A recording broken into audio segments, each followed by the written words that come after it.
Nëse demokracia shqiptare ka problemet e saj, atëherë kjo fillon nga zgjedhjet, si proces i lindjes ciklike të qeverisjeve që kemi. Për ironi të fatit, të vetmet zgjedhje që nuk u kontestuan nga asnjë palë, ishin ato që organizuan komunistët e Ramiz Alis.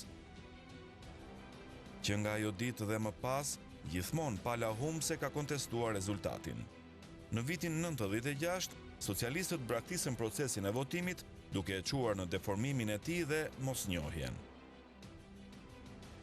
Këto ishin edhe të vetmet ku humbësit nuk morën pjesë në parlament. Në vitin 97, demokratët i akuzuan si të manipuluara. Për shkak të rënies së firmave piramidale, vendi kishte kaluar në kaos dhe shumica e territorit ishte jashtë kontrollit të shtetit dhe Shqipëria ishte për herë të dytë që nga krijimi në një pushtim de facto të perëndimit. Por ja dolën të zgjidhnin një parlament dhe qeveri që siguroi sovranitetin e vendit. Ambicia e Fatos Nanos për të bërë president i vendit bëri që edhe në zgjedhjet e vitit 2001 të shënoheshin parregullsi të njohura si fenomeni i dushkut.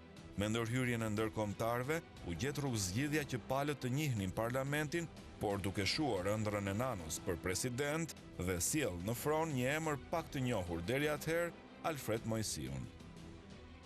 Nëse dikur presidenti amerikan Bill Clinton i thoshte Ibrahim Rugovës se uji nuk kalon 2 herë në një breg për t'i lënë të kuptonte se pranimi i Berishës nga amerikanët ishte i pamundur, Berisha ja doli të sfidonte ligjet e gravitetit dhe të ringrihej në vitin 2005. Pas 15 vjetësh demokraci, pushteti kalonte nga një parti politike tek tjetra në rrugë paqësore. Sali Berisha qeveriste për herë të dytë Shqipërinë, mandat që do ta rikonfirmonte për herë të tretë në vitin 2009. Por rishtas ishin humbësit që nuk e pranonin. Këtë radhë Edi Rama pretendonte manipulime dhe kërkonte hapjen e kutive. Kërkesë e cila nuk u pranua nga shefi i ekzekutivit dhe mazhorancës.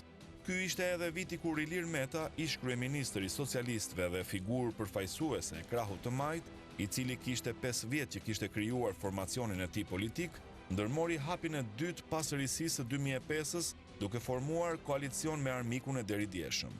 Kjo aleancë e Ilir Metës i siguroi vendit qeverisjen, por ishte edhe një hakmarrje e ëmbël ndaj ish Benjaminit të tij në bashki që vetëm një vit përpara kishte bërë një ligj elektoral me Berishën që mendohej ta azjesonte politikisht. Greva e urisë e Ilir Metës dhe ndjekësve të tij nuk ja zbutën ato mote zemrën e Edi Ramës. Meta mbijetoi dhe për më tepër u bë faktor duke i kthyer reston. Mandati 2009-2013 ishte edhe më i tensionuari, por pavarësisht grevave dhe demonstratave të socialistëve, qeveria Berisha-Meta e mbylli mandatin. Disa muaj përpara datës së votimeve, Ilir Meta prishi koalicionin me Berishën, duke ju përgjigjur lutjeve të Ramës dhe krijuan koalicionin që në vitin 2013 solli të majtë në pushtet. Edhe ky proces nuk kaloi pa akuza dhe viktima. Demokratët, pavarësisht humbjes së thellë në kushtet kur ishin në qeverisje, arsyen e gjenin tek blerja e votës nga fitimtarët. Por më shumë se sa e vërtet, ishte një arsye për të justifikuar përpara elektoratit. Pasi truket elektorale nuk janë dhuntie vetëm një partie në Shqipëri. Në gjithë këto dekada ka ndryshuar edhe sistemi elektoral shqiptar.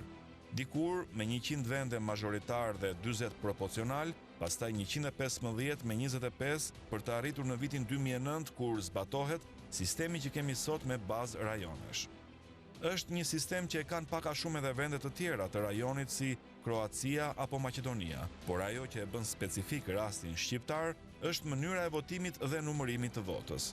Te zgjatja e nxjerrjes së rezultatit e bën proverbial sistemin ton. 26 vjet pas hapjes së sistemit dhe kur teknologjia as që krahësohet, në Shqipëri ende vazhdohet që votimi dhe numërimi bëhen me dorë. Iniciativa e fundmit për të futur votimin dhe numërimin elektronik hasi kundërshtimin e socialistëve, pikërisht të atyre që kishin propozuar 4 vjet më parë dhe refuzuar nga demokratët.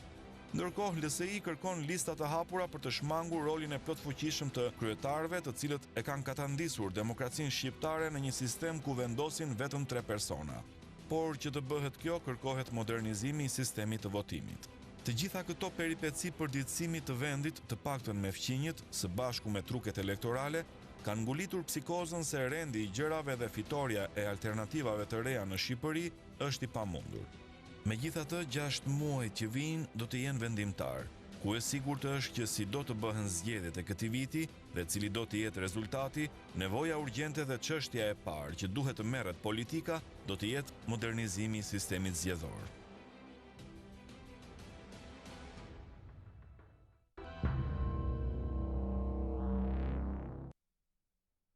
Mirëmbrëma.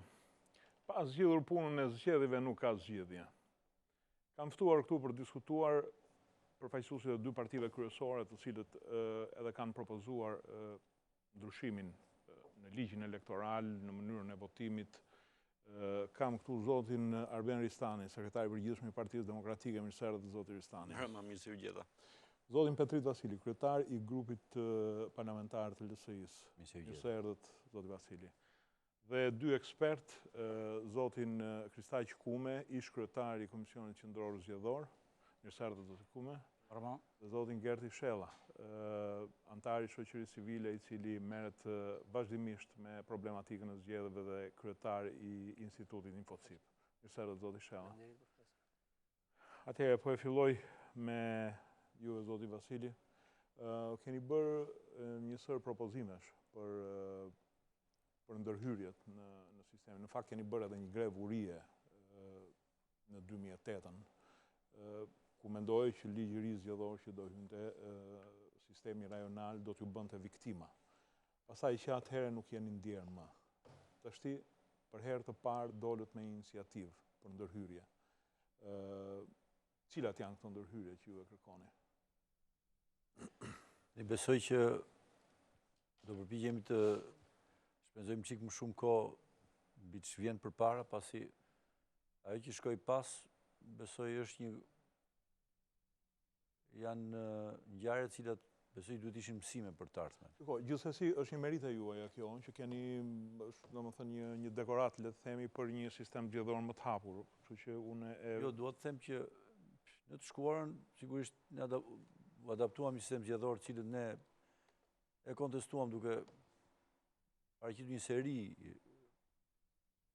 arsyesh që ne konsideronim themelore me atë kohë, dhe të cilat sigurisht nuk u pranuan edhe u refuzuan, edhe kuptimi simbolik që edhe politik që greva e uris pati, pikërisht për të dhënë alarmin që implementojmë sistemi i cili nuk është ai që do na duhej, e cili normalisht do ishte një sistem që nuk do krijonte pakënaqësira.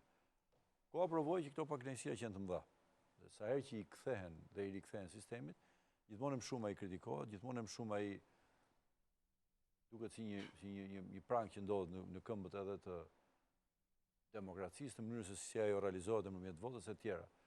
Pra koha na dha drejt, pavarësisht se jo gjithmonë koha është dhe mësim, sepse praktikisht jemi po me të njëjtin sistem. Por në fund të fundit, logjika e votave është një logjik kokfort, jo, nuk është gjithmonë një logjik që shkon në raport me argumentat.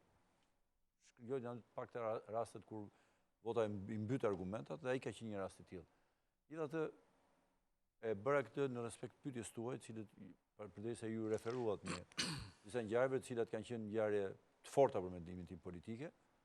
Unë kam përjetuar 8% ato, me intensitet më të ulët në raport me ata kolegë, dhe filluar që nga kryetari i LSI-s që ishin grevurie, po sigurisht përjetimi ka qenë jo i pakët, dhe besoj pa shlyer në memorien time, dhe them që edhe rikthimi që ju patët mirësinë të bëni është një mësim i mirë, është një mësim i vazhdueshëm. Në fakt, gjithë problematikën që atëherë fillon, një lloj bllokimi i sistemit politik që kemi neve tash. Fund të fundit në atë kohë ishte fare qartë që strategjia ishte për t'ju mbytur që në diep. Për të dëmtuar sa më shumë të ishte mundur LSI-n, besoj që ishte një zgjidhje trash në kuptimin, sepse raportet nuk i zgjidh vetëm sistemi votimit. Në fund një parti që nuk votohet me çfarë lloji sistemi që të aplikosh. Dhe një parti e cila votohet gjithësisht mund të dëmtohet sadopak, por nuk mund të ndodhë që ajo të asimilohet, asgjësohet e tjera. Kjo që një mundësi absolutisht e prapambetur, e një kohë të lëmë pas para 90-ave, që kundërshtarin cili nuk ka mundësi të përballet në mënyrë luajale të gjejë truke tjera për ta asgjësuar. Megjithatë, nuk është as natyrën time si politikan, po as aq më pak të partisë që përfaqësoj të merrem me këtë punë edhe të qaj për të shkuarën, sepse nuk fitojmë asnjë gjë për të ardhmen. Vim tek e sotmja për të mos marrë më kohë, pasi të gjithë kolegët edhe kanë eksperiencë shumë gjatë në këto punë, por dhe kanë shumë për të thënë. Ne kemi paraqitur disa ndryshime që ne propozojmë.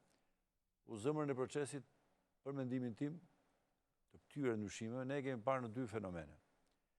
Fenomeni i cili i ka bërë pisë zgjedhjet shqiptare ka qenë, dhe që nuk ka munguar të ngrihet dhe të evokohet, ka qenë trafikimi i shitblerje e votës, me gjitha mënyrat e saj.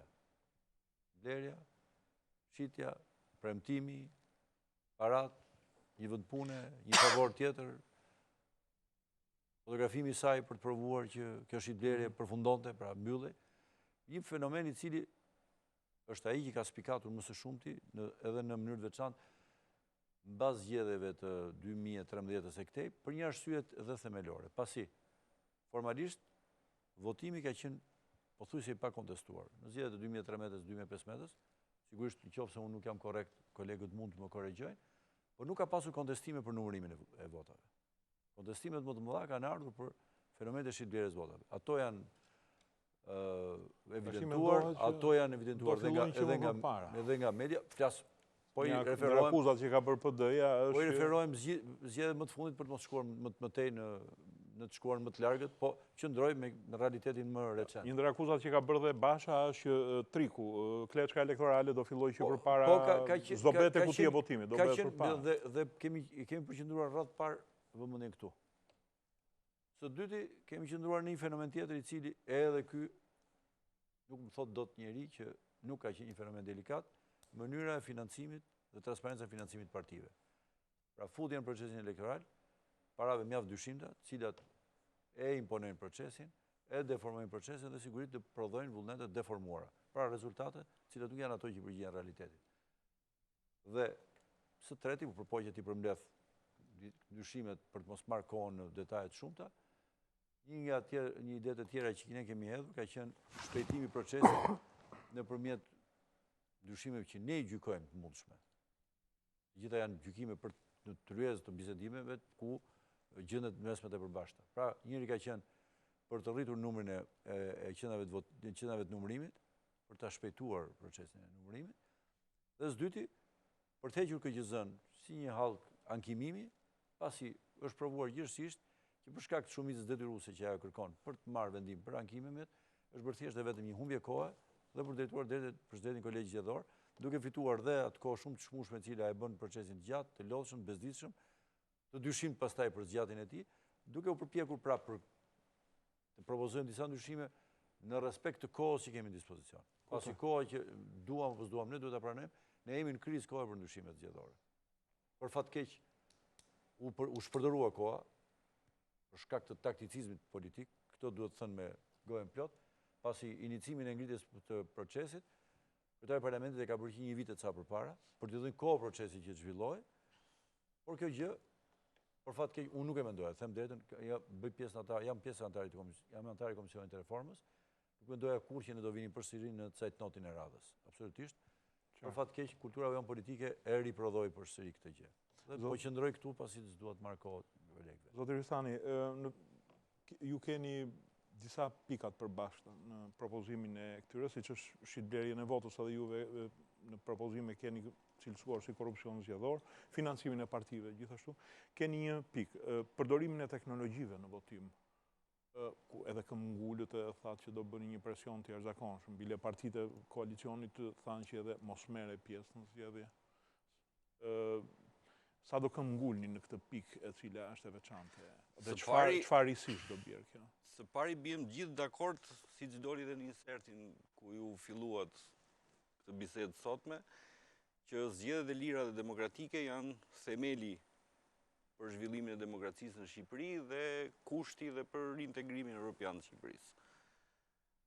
Kështu që duke rënë dakord të gjithë së bashku që zgjedhjet janë çelësi, unë do të këmbgulja dhe do të theksoja që edhe interesi i gjithë shoqërisë shqiptare duhet ishte i tillë që ne të realizonim zgjedhjet e lira dhe të ndershme.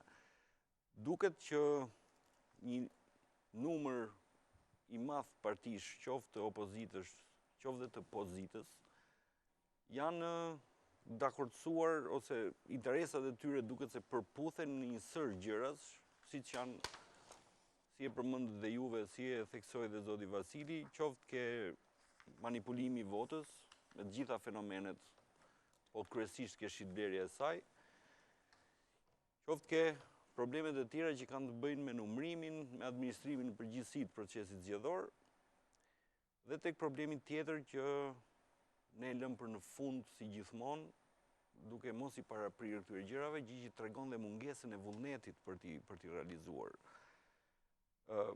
Çështja është që ne jemi ndeshur, sidomos nga majoranca e sotme, me disa probleme shumë të rëndësishme, duke filluar që nga ndarja territoriale për shembull, e cila për mua nuk i shërbente, dakord, por ajo nuk i shërbente administrimit më të mirë të pushtetit lokal, se sa i shërbente procesit zgjedhor. Pra u bë jo për të administruar më mirë pushtetin lokal, po për të manipuluar procesin zgjedhor, sepse ndarja territoriale ka prodhuar dy faktorë shumë të rëndësishëm që i përkasin procesit zgjedhor, ku në zonat ku fiton tradicionalisht e majta, duhen më pak vota për të nxjerrë një deputet, ndërsa në zonat ku fiton tradicionalisht e djatha, duhen më shumë vota për të nxjerrë një deputet. Gjithashtu, në zonat ku tradicionalisht fiton e majta, territori është ndarë në njësi më të vogla, pra duke dhënë mundësi që pushteti lokal të prodhojë më shumë pushtetar lokal, dhe në zonat ku tradicionalisht ka fituar e djatha të jenë më të mëdha në administrim. Dakord, po kjo tregon që zgjedhjet kanë një parakusht që nuk është i barabartë që në fillim midis palëve. Së dyti, ka një fenomen shumë shqetësues që është kriminalizuar parlamenti, administrata shtetërore dhe administrimi lokal. Kriminalizimi dhe lidhja me element kriminal ka bërë që të krijohet gjithashtu një parakusht për një mosbesim në një proces të rregullt dhe të lirë zgjedhor për shkak të përdorimit të elementeve kriminal në zgjedhje. Së treti, Shqipëria ka një problem shumë të madh me drogën dhe është mbjellë me drogë, siç e dim të gjithë sot, nga jugu në veri dhe nga lindja në perëndim, dhe paratë e pista nëpërmjet korrupsionit dhe drogës janë gjithashtu një element tjetër shumë i rëndësishëm që të bën të mendosh, dhe ne jemi të sigurt, në mundësira për të manipuluar procesin zgjedhor. Të gjitha këto na detyrojnë që të kërkojmë risia ishte votimi elektronik. Dhe votimi elektronik është një nga kërkesat që ne kemi. Votimi elektronik shmang rreth 80% të problemeve që ne kemi në procesin zgjedhor.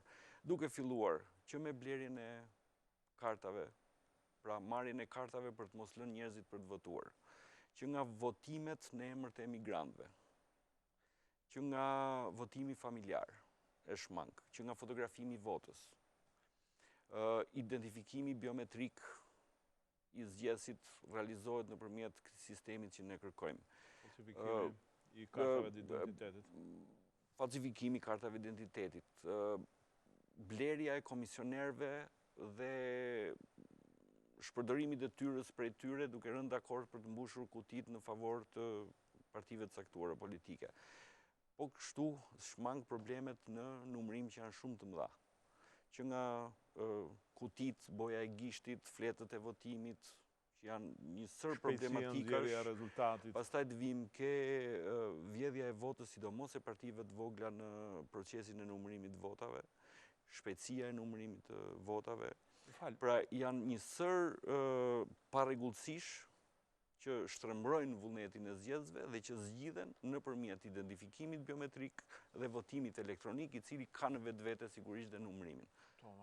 Zoti Kume, a është e mundur nga ana praktike, sa nga këto janë të mundura për të realizuar, sepse PS-ja e hodhi poshtë, tha që neve nuk kemi kohë të aplikojmë votimin elektronik, dhe disa arsye të tjera, por me sa duket nuk ka një dëshirë po përveç mungesës dëshirës nga PS-ja. A ka faktikisht një mundësi që të aplikohen këto ndryshimet këtyre partive, apo e bëjmë vetëm sa për të largohen para elektoratit tyre?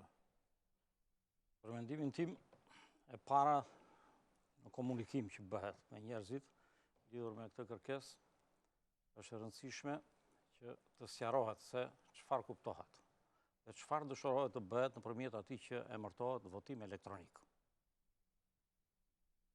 Fjala është koncepti shumë i gjerë.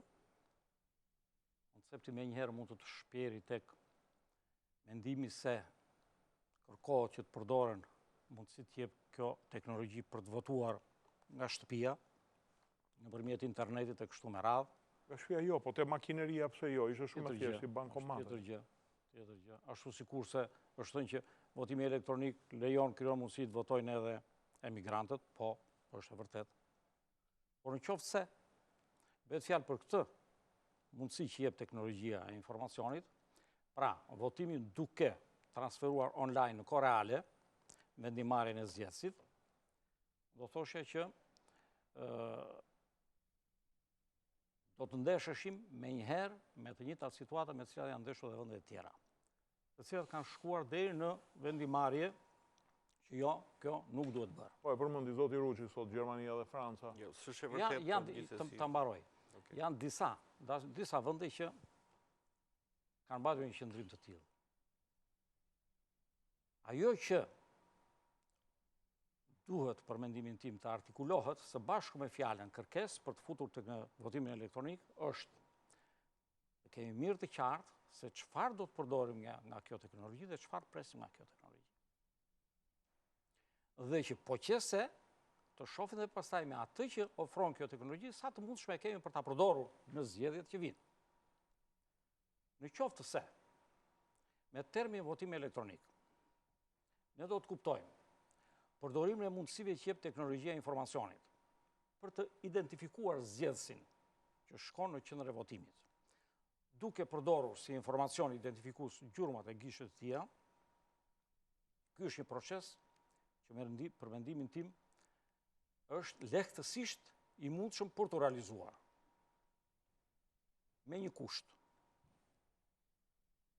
Kushti është që në regjistrin e shtetasve shqiptar, ku janë të stokuar të gjithë të dhënat për shtetasit, pra regjistrin nga ku del, nga ku gjenerohet lista e zgjedhësve të shqiptarëve, informacioni që ka të bëjë me gjurmën e gishtit për secilin zgjedhës të mund të administrohet si i tillë, që do të thotë nga kjo bazë të dhënash, në qoftë se është e mundshme që për çdo qendër votimi të ndërtohet një skedar që do të jetë lista e votimit të zgjedhësve të kësaj qendre votimi, e shoqëruar kjo edhe me informacionin për gjurmat e gishtit të tij, mjafton pas kësaja që të vendoset pajisja në qendrën e votimit dhe gjithçka e bëhet.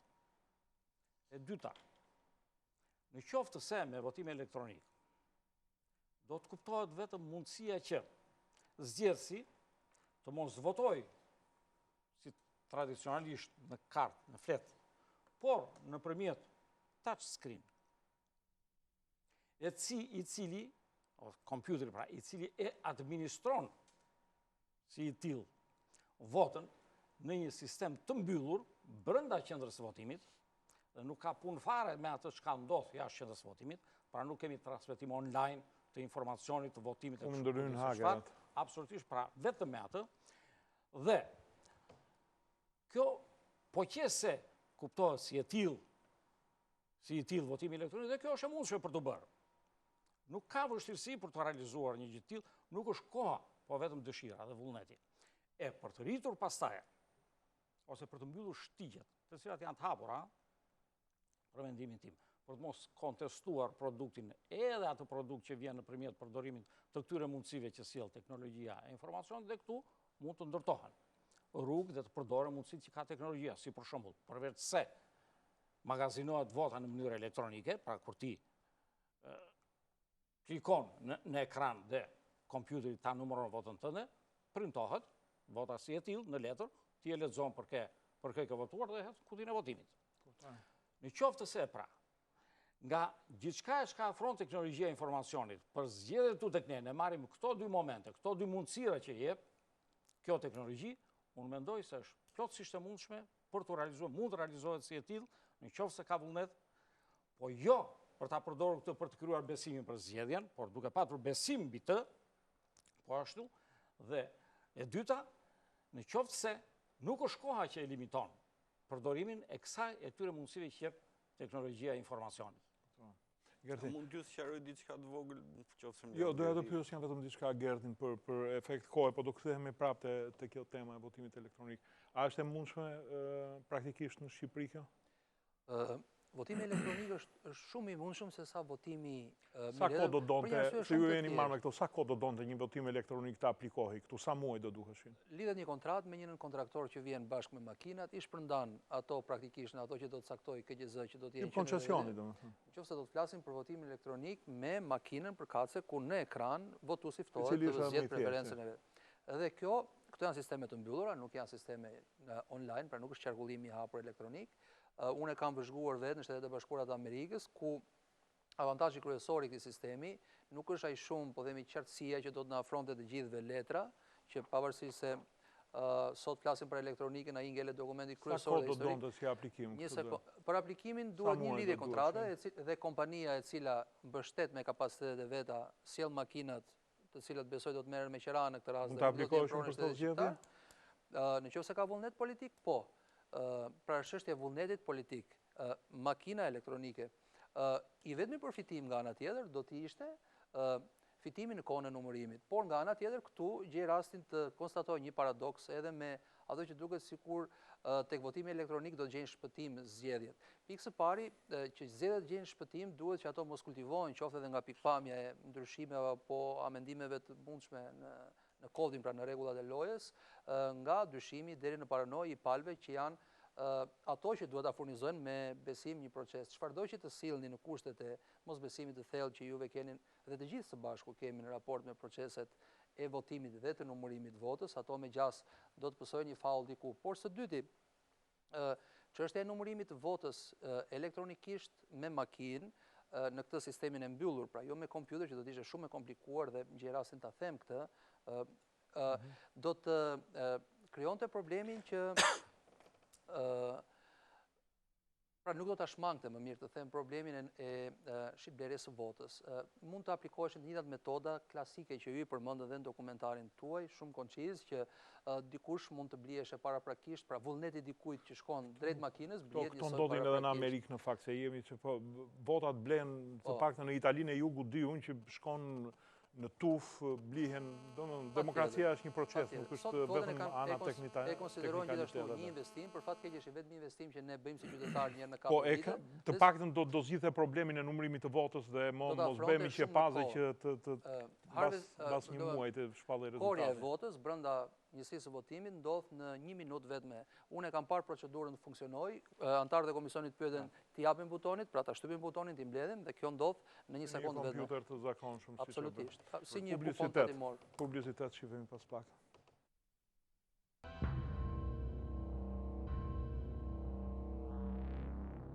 Zotri Sani, kishit një peng. Po, së pari më duhet të theksoj që kur ne kërkojmë votimin elektronik, jemi të ndërgjegjshëm që ai nuk i realizon 100% halleve tona. Mjaft t'ju them që çdo shtrëmbrim apo cënimi i votës ka të bëjë me shkeljen e rregullave apo ka në një farë mënyrë me një lloj krimi. Dakor, në një farë mënyrë heq primitivitetin tonë. Është njësoj si të mendosh që një shoqëri e caktuar nëpërmjet një truku të caktuar zhduk krimin, nuk e zhduk kurrë, e vetëm e minimizon. Pra, ne pretendojmë që nëpërmjet votimit elektronik do ta minimizojmë në maksimum krimin elektoral, por nuk e zhdukim dot. Po pati një akuzë vile edhe nga Libra, edhe tha, se këtë si kauzë keni marrë që para një viti, që se po zoti Vasili. Sigurisht. E latë, pati një periudhë qetësie 6 mujore. Nuk e kemi lënë asnjëherë, por megjithatë do të sqaroj edhe diçka tjetër. Postulati i atyre që janë marrë në përgjithësi me administrimin zgjedhor është që kur ka vullnet politik, zgjedhjet bëhen me cop letër dhe me laps. Kështu thuhet kudo nga administratorët zgjedhor, apo jo? Që do të thotë, kudo ku ka vullnet politik, njerëzit nuk kanë nevojë pse ta përdorin elektronikën. ka vullnet politik, e përdorin Hollanda apo se përdorin, nuk e përdorin sepse s'ka nevojë ta përdorin. Jo sepse nuk e përdorin dot apo sepse ka probleme. S'kan teknologji. Për shembull, qëndron me partitë, nuk qëndron me votuesit. Po pse s'u bë problemi është vullneti politik. Në këtë Ty jap propozim. një shembull, unë e kam parë, për shembull, ju thatë e kam parë në Amerikë. Unë e kam parë në Francë. Në Francë, në Paris, në një zonë të Parisit me 46 njësi të administrimit lokal vendor, vetëm 3 e përdornin votimin elektronik. Ishte kështu sepse atje ishte në vullnetin e drejtuesve të pushtetit lokal, të cilët zgjidhnin o ta bënin votimin nëpërmjet fletës o ta bënin elektronike. Pra e kishin me dëshirë, me qef. Dakor, zoti Ristani, pse nuk u bë bashkë me të kalojmë në anën mbyllim politike? që nuk është argument fakti që atje përdoret, këtu s'përdoret. Jo, ky ekziston, gjithsesi për hir të kronikës na duhet ta përmendim. Pse nuk u bë bashkë me LSI-n, sepse nuk ka ndonjë gjë të keqe fundi fundit për gjëra politike, për sa i përket të paraqisin një paketë të plotë. Platformën tonë e kemi paraqitur edhe ne që një vit më përpara.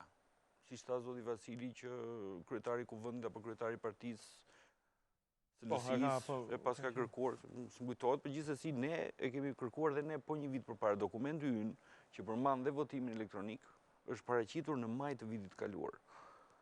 Është paraqitur tek Komisioni i Reformës Zgjedhore, i plot, i shkruar, Po megjithatë nuk është këmbgulur nga ana juaj. Tani, pjesa e këmbguljes, se tani përgjegjësia për administrimin zgjedhor i takon mazhorancës. Po kështu, edhe organet tilla si OSBE-ja, të cilat funksionojnë gjatë gjithë kohës në Shqipëri, kanë detyrë të shtyjnë dhe të presojnë drejt arritjes së standardeve zgjedhore. Dhe a kemi qarë neve shumë fort për këtë punë, apo kjo është një gjë që hajtë ta diskutojmë, dakord, mund ta kishim shtyrë dhe më shumë, por nuk është përgjegjësia e opozitës në këtë mes. Ne nuk kemi pse paragjykojmë që në këtë vend s'do ketë zgjedhje të lira dhe të ndershme. Ne duam të besojmë që në këtë vend duhet të ketë zgjedhje të lira dhe të ndershme, por të gjitha faktorët në vazhdim na kanë treguar që është e pamundur që me këtë lloj njerëzish të mbështetur mbi krim dhe me këtë manipulim skandaloz mas shembujve që u dhanë në mënyrë të përsëritur në Korç, në Dibër, në zgjedhjet e 2015 etj. U pa që hajdutëria ishte gati i kthyer dhe në refleks. Por jo vetëm. Dhe duke qenë kështu, mendojmë që votimi elektronik është një kusht i cili na realizon një numër shumë të madh të problematikave që ne kemi. Për të thënë për shembull se ju kujtohet që sa tym lëshoi mbi hiqet apo siqet boja e gishtit. Sa luftë bëhej që fleta jone e votimit ishte baraz me kartë monedhë. Sa luftë bëhej me kodet e sigurisë me kavo çeliku që priteshin me pinca speciale. Boja speciale, sa njerëz përdoren për administrimin zgjedhor. Se për administrimin zgjedhor përdoren 40.000 njerëz. Diskutimi bazë, se nuk duhet marrë ndoshta kohën pra të gjitha këto votimi elektronik i realizon. Dhe një gjë fare të vogël, i bi dakord me ato që juve thatë më përpara, që është shumë i thjeshtë.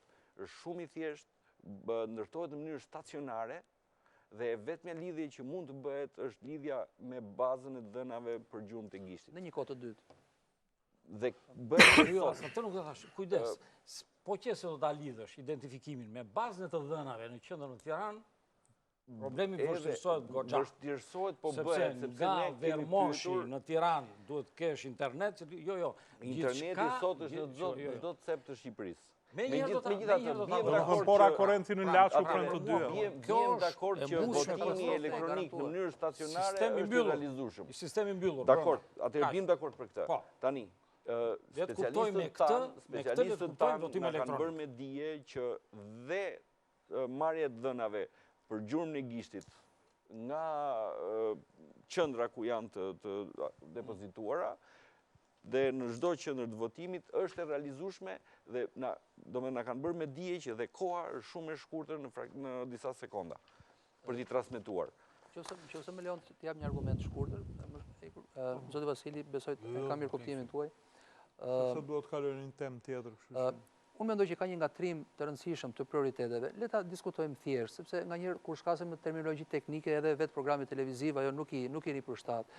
diskutimi kryesor dhe shqetësimi kryesor, jo i partive politike në opozit, sepse ato në pushtet ka një tjetër qasje, po dhe i publikut është që votuesi ti garantohet që votën që hedh ajo të mbri në destinacionin që ai e ka nisur, pra vullneti ti të lexohet dhe të numërohet për atë që është. Në çështjen e numërimit të vullnetit apo të vlerësimit korrekt të vullnetit votuesit, që është investimi vetëm politik i joni çdo 4 vite për qendrorin, mendoj që prioriteti i parë duhet kishte qenë vlerësimi në themel i sistemit zgjedhor. Çfarë ka sistemi jon zgjedhor? Sistemi jon zgjedhor është dizenjuar në mënyrë të tillë që promovon koalicionet zgjedhore dhe i fut ato në garë njësoj si subjektet e thjeshta, pra partit, dhe këto koalicione në ndërtojnë për para ditës votimit, duke afishuar, duke proklamuar një balans forcash e cila në indin ton social, që tentojmë të njohim autoritetin, e kuptojmë atë dhe mimetizohemi me autoritetin, aty në mënyrë legale, për shkak të sistemit që është dizenjuar, votuesi kalkulon dhe bën autocensurën apo zgjedh fituesin e paracaktuar. Është njësoj si në një betejë dhe përdoret ky termi dhe për klasat elektorale. Doja të kaluja në psikologjinë e votimit. Ishte problematika më tepër e anës teknike të zgjedhjeve që më intereson. Pra të bien dakord që me votimin elektronik zgjidhet dhe ka kohë për ta zgjidhur. Shkurtimi i kohës numërimit. Dhe shkurtimi i kohës numërimit mbyll vetëm njërin dimension që mund të jetë komprometimi, korruptimi i numëruesve të votës. Blerjen e kartave, votimin familjar. Zoti Ristani përmendi edhe kriminalizimin e zgjedhjeve. Tash zoti Meta dje ka bërë një veprim, le të themi, spektakolar. Ka kërkuar mbledhjen e Këshillit të Sigurisë Kombëtare, sepse ka kërkuar shkarkimin e ministrit të Brendshëm Samir Tahiri për paaftësi në kapjen e Klement Balilit. Jo, nuk duhet të jem korrekt me kërkesën e zotit Meta. Zoti Meta ka kërkuar që Këshilli i Sigurisë Kombëtare, si një institucion i cili kushtetutshmërisht ka atribute të caktuara, por një problem i cili ka të bëjë me sigurim kombëtare, për një arsye shumë thjesht, pasi më kam dëgjuar dhe komente, cilat më kanë çuditur për lehtësinë e madhe me cilën e kanë marrë problemin, ose si duket janë shumë të lumtur që kjo punë të gjalloj, sepse... Ndoshta nuk keni ndarë dhe shumë informacion, sepse... Shtë bëjmë marrim me mend atë që ka ndodhur. Praktikisht, ky personazh ishte pagëzuar si Escobar, jo nga ne, po nga partnerët ndërkombëtar. Memoriat na thot që atje ku ka ekzistuar një personazh i tillë në Kolumbi, ka qenë rrezik i madh për sigurinë kombëtare të atij vendi. Duke konsideruar si tillë, zoti Meta, duke pasur sigurisht edhe përcjell dhe shqetësimet partnerëve tanë ndërkombëtar, kohë që të qartësohen të gjitha rrethanat, cilat e kanë penguar ndalimin dhe veprimtarinë e secila agjenci qeveritare ligjzbatuese në raport me çështjen. Pa paragjykuar kërkënd dhe pa pasur parasysh askënd. Analiza pastaj mund të qartësonte përgjegjësitë e gjithkujt. Pasi më intereson një lloj analize. Pasi jo, është një analizë cili do jetë atribut e këtij institucioni, i cili do të ketë dhe informacione të bollshme në tavolinë, të cilat unë nuk i disponoj. Po mos kjo është një lloj pasigurie që juve keni, sepse zoti Tahiri është... Nuk ka lidhje me zotin Tahiri kjo. Kjo është një analizë e cila duhet bërë dhe kjo nuk përjashton nga analiza dhe nga përgjegjësitë askënd i cili ka qenë pjesë e procesit.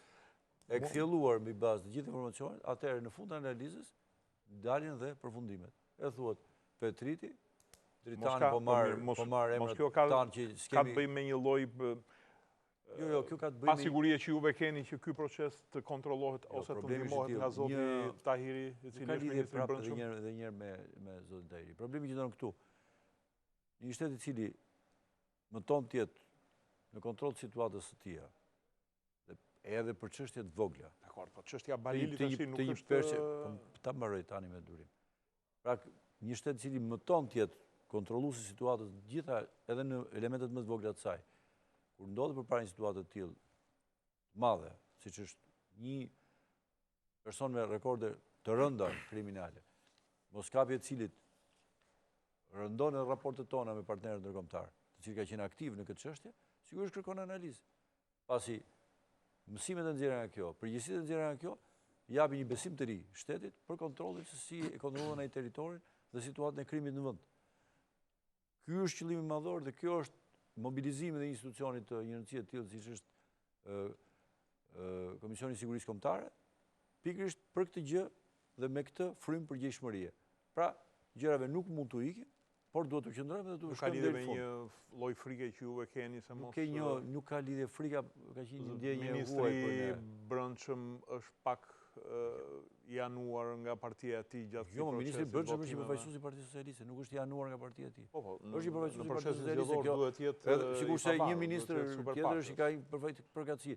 Në momentin që një ministër ulet nga rregullat e ministrit, do është detyruar të zbatoj ligjin që ka atje, nuk ka më ligjin e partisë. Ka ligjin me cilin rregullohet veprimtaria e tij, organizimet dhe në qendroft korrekt atij ligji vazhdon edhe ka respektin edhe mbështetjen e gjithë edhe të jo vetëm njerëzve që partisë tia, po edhe njerëzve të gjerë se u shërben të qytetarëve.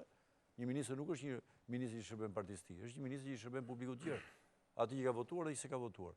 Dhe ky raport ai e ka me ligjin. Qoftë partia e cila e ka propozuar. Ka mbaruar përkatësinë. Vasili, pse mungoj një koordinim juve me Partinë Demokratike për të paraqitur këtë paketë propozimesh? Lidhur me Partinë Demokratike për të paraqitur këto propozime, ku shikohet që propozimet që kishit ju dhe propozimet që kishte PD-ja kishte shumë pikat përbashkëta. Problemi ka që nuk është çështje koordinimi. Ne kemi një mekanizëm institucional i cili është tryeza e Komisionit të Reformës Zgjedhore, e cila mundson asnjë lloj akordi s'mund të ketë përveç se asaj tavoline. Pasi ajo tavolinë është organizuar siç dihet. Gjithsesi më bind se do ishte për PS-n. Jo, siç dihet, tavolina ka instrumenta të fortë, ka instrumentat e kontrollit reciprok. Pra, asnjë vendim nuk mund të kalojë pa dakordsinë maxhorancë opozit. Përfaqësimi është i barabartë dhe të dy palët kanë drejtën e vetos, kanë drejtën e bllokimit të propozimeve të njëri tjetrit. Pra, tavolina është një instrument i pa zëvendësueshëm. Dhe asnjë lloj bashkëpunimi, mirëkuptimi, koordinimi është i pavënd. Tavolina dhe argumentet e sqarojnë aty. Pra se unë fjalë vjen bie një propozim i cili është racional dhe të gjitha palët e tjera e kapin, e kundërshtojnë atë, unë e ndërpres luftën time atje dhe propozimin e paraqes opinionit publik. E them, ky propozim kishte këto argumenta bindse sipas mendimit tonë dhe publiku ta gjykoi. Të tjerët e hodhën poshtë. Nuk kam fjalë, nuk kam parasysh as Partinë Demokratike as Partinë Socialiste. Dhe sa kohë që ne jemi larguar tryezës, ne kemi hyrë në krizë.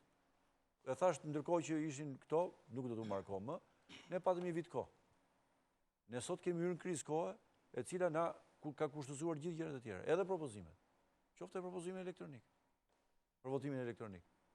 Ne kemi unë kam dalë publikisht dhe kam thënë këtë gjë, që për sa takon votimin elektronik, të shprehen ato institucione që na asistojnë. Ne na asistojnë OSBE Odiri. Zgjedhjet tona i certifikojnë OSBE Odiri, nuk i certifikojmë ne. Na pëlqen, s'na pëlqen. Të na japë një vendim për këtë punë. Tha që nuk jemi dakord, tha kështu që lejeni këtë muhabet hyni siç keni hyrë. Tani, me thënë drejtë, është një betejë kundra kohës dhe një betejë kundra atyre të cilët kanë marrë përgjegjësinë të ne certifikojnë. Në fund ditën e zgjedhjeve nuk jemi ne që vlerësojmë që zgjedhjet janë të lira të ndershme. Mund t'ju them diçka që mund të ma thotë. Përveç se OSBE Odirit, ka drejt njëri të certifikojë zgjedhjet, si lira të ndershme në kuptimin formal. Kemi rënë të gjithë dakord. Kemi pranuar. Ore mund mos ishte korrekte që ti certifikonin ata. Po kjo është ndërkombëtarisht e pranuar si e tillë. Nuk e diskutojmë këtë punë. Duhet të them në këtë pikë. Ka një gjë tjetër që ne kemi bërë reformë zgjedhore gjithmonë përpara zgjedhjeve. Çdo sa herë ka patur zgjedhje, përpara zgjedhjeve përkatëse kemi bërë reformë zgjedhore. Po na vjen veza. Dhe dakord, po kemi bërë reformë zgjedhore dhe gjithmonë pavarësisht e djathtë ta mpushtet apo e majta mpushtet, reforma zgjedhore është bërë me një mirëkuptim të dy palëve. Në çdo zgjedhje. Ka pas dhe propozime që s'janë pranuar. Jo, ka pas dhe propozime, po gjithsesi ka pas dhe propozime që kanë qenë shumë revolucionare dhe shumë të vështira për të realizuar për kohën.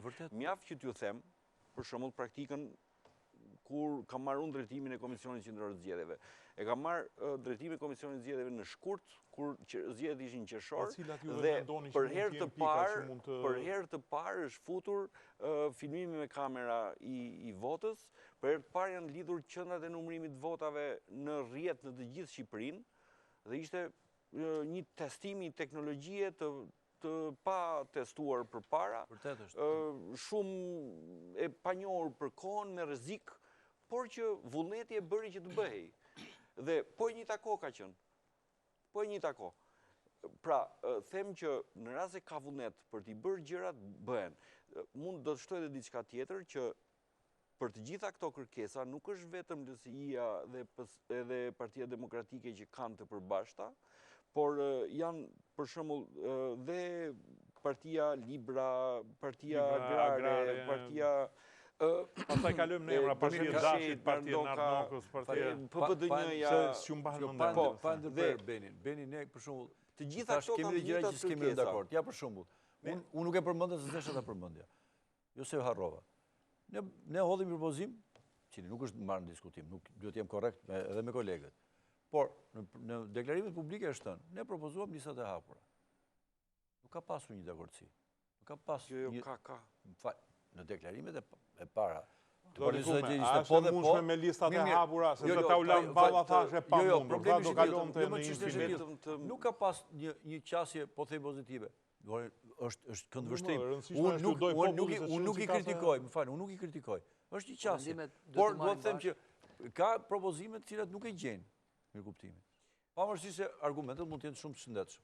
Po, vetëm ta mbyll argumentin është edhe PDU-ja, për shembull në kërkesat e veta ka ndryshe pesha e LSI-s ndër ndryshe. Po them parti që janë në pushtet pra. Dakor. Po mos harrojmë që katër nga këta kryetar partisë janë zgjedhur me votat tuaja, se problemi sa peshë elektorale ke që të ketë peshë fjala në... Po them partitë që kanë sot spektrin parlamentar në vend. Unë jam duke pra, thënë që... Po them që ka një dakordsi të gjerë tashmë për përdorimin elektronikës. Edhe unë si intelektual jam dakord. Problemi është që kush ka votat në parlament, votat derisa jemi të gjithë dakord, të bim po kaq dakord që është vetëm problem vullneti.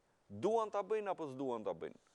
Do ketë në këtë vend zgjedhje lirat neshme. Me sa duket është edhe problem koordinimi. Zoti Kume, për pyetjen që u bëra. Kjo lista e hapur, balla e halli poshtë.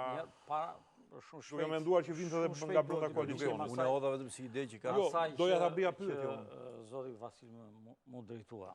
Është e vërtetë që neve njohim ato autoritet, ose bëu dirin autoritetin që certifikon, por shumë tepër sa kaq, vetëm që e njohim si autoritet që certifikon zgjedhjet tek ne, por jemi deklaruar që pranojmë dhe duhet punojmë të gjithë për të zbatuar në zgjedhjet që vinë rekomandimet që ata na japin për atë se sa dhe si dhe ku duhet ndryshuar kodin zgjedhor.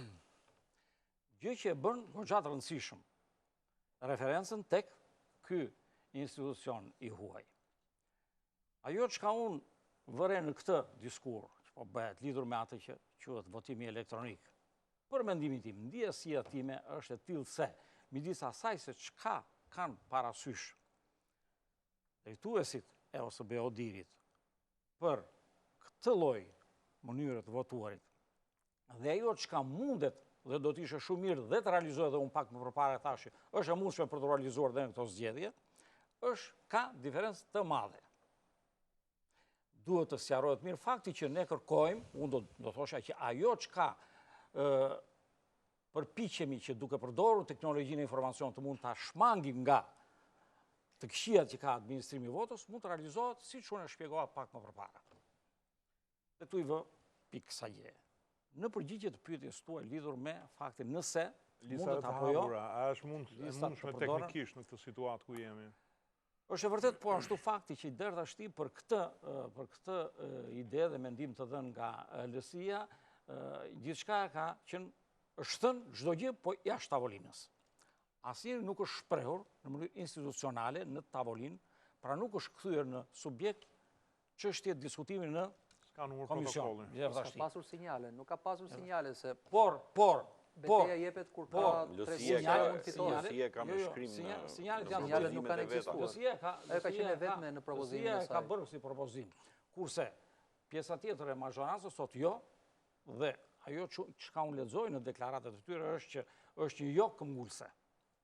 Sepse i atribuohen kësaj mënyre ose kësaj mënyre tretë të votuarit të zgjedhësit, i atribuohen vështirësira goxha të mëdha në procesin e administrimit të gjës, kur në fakt s'është kështu.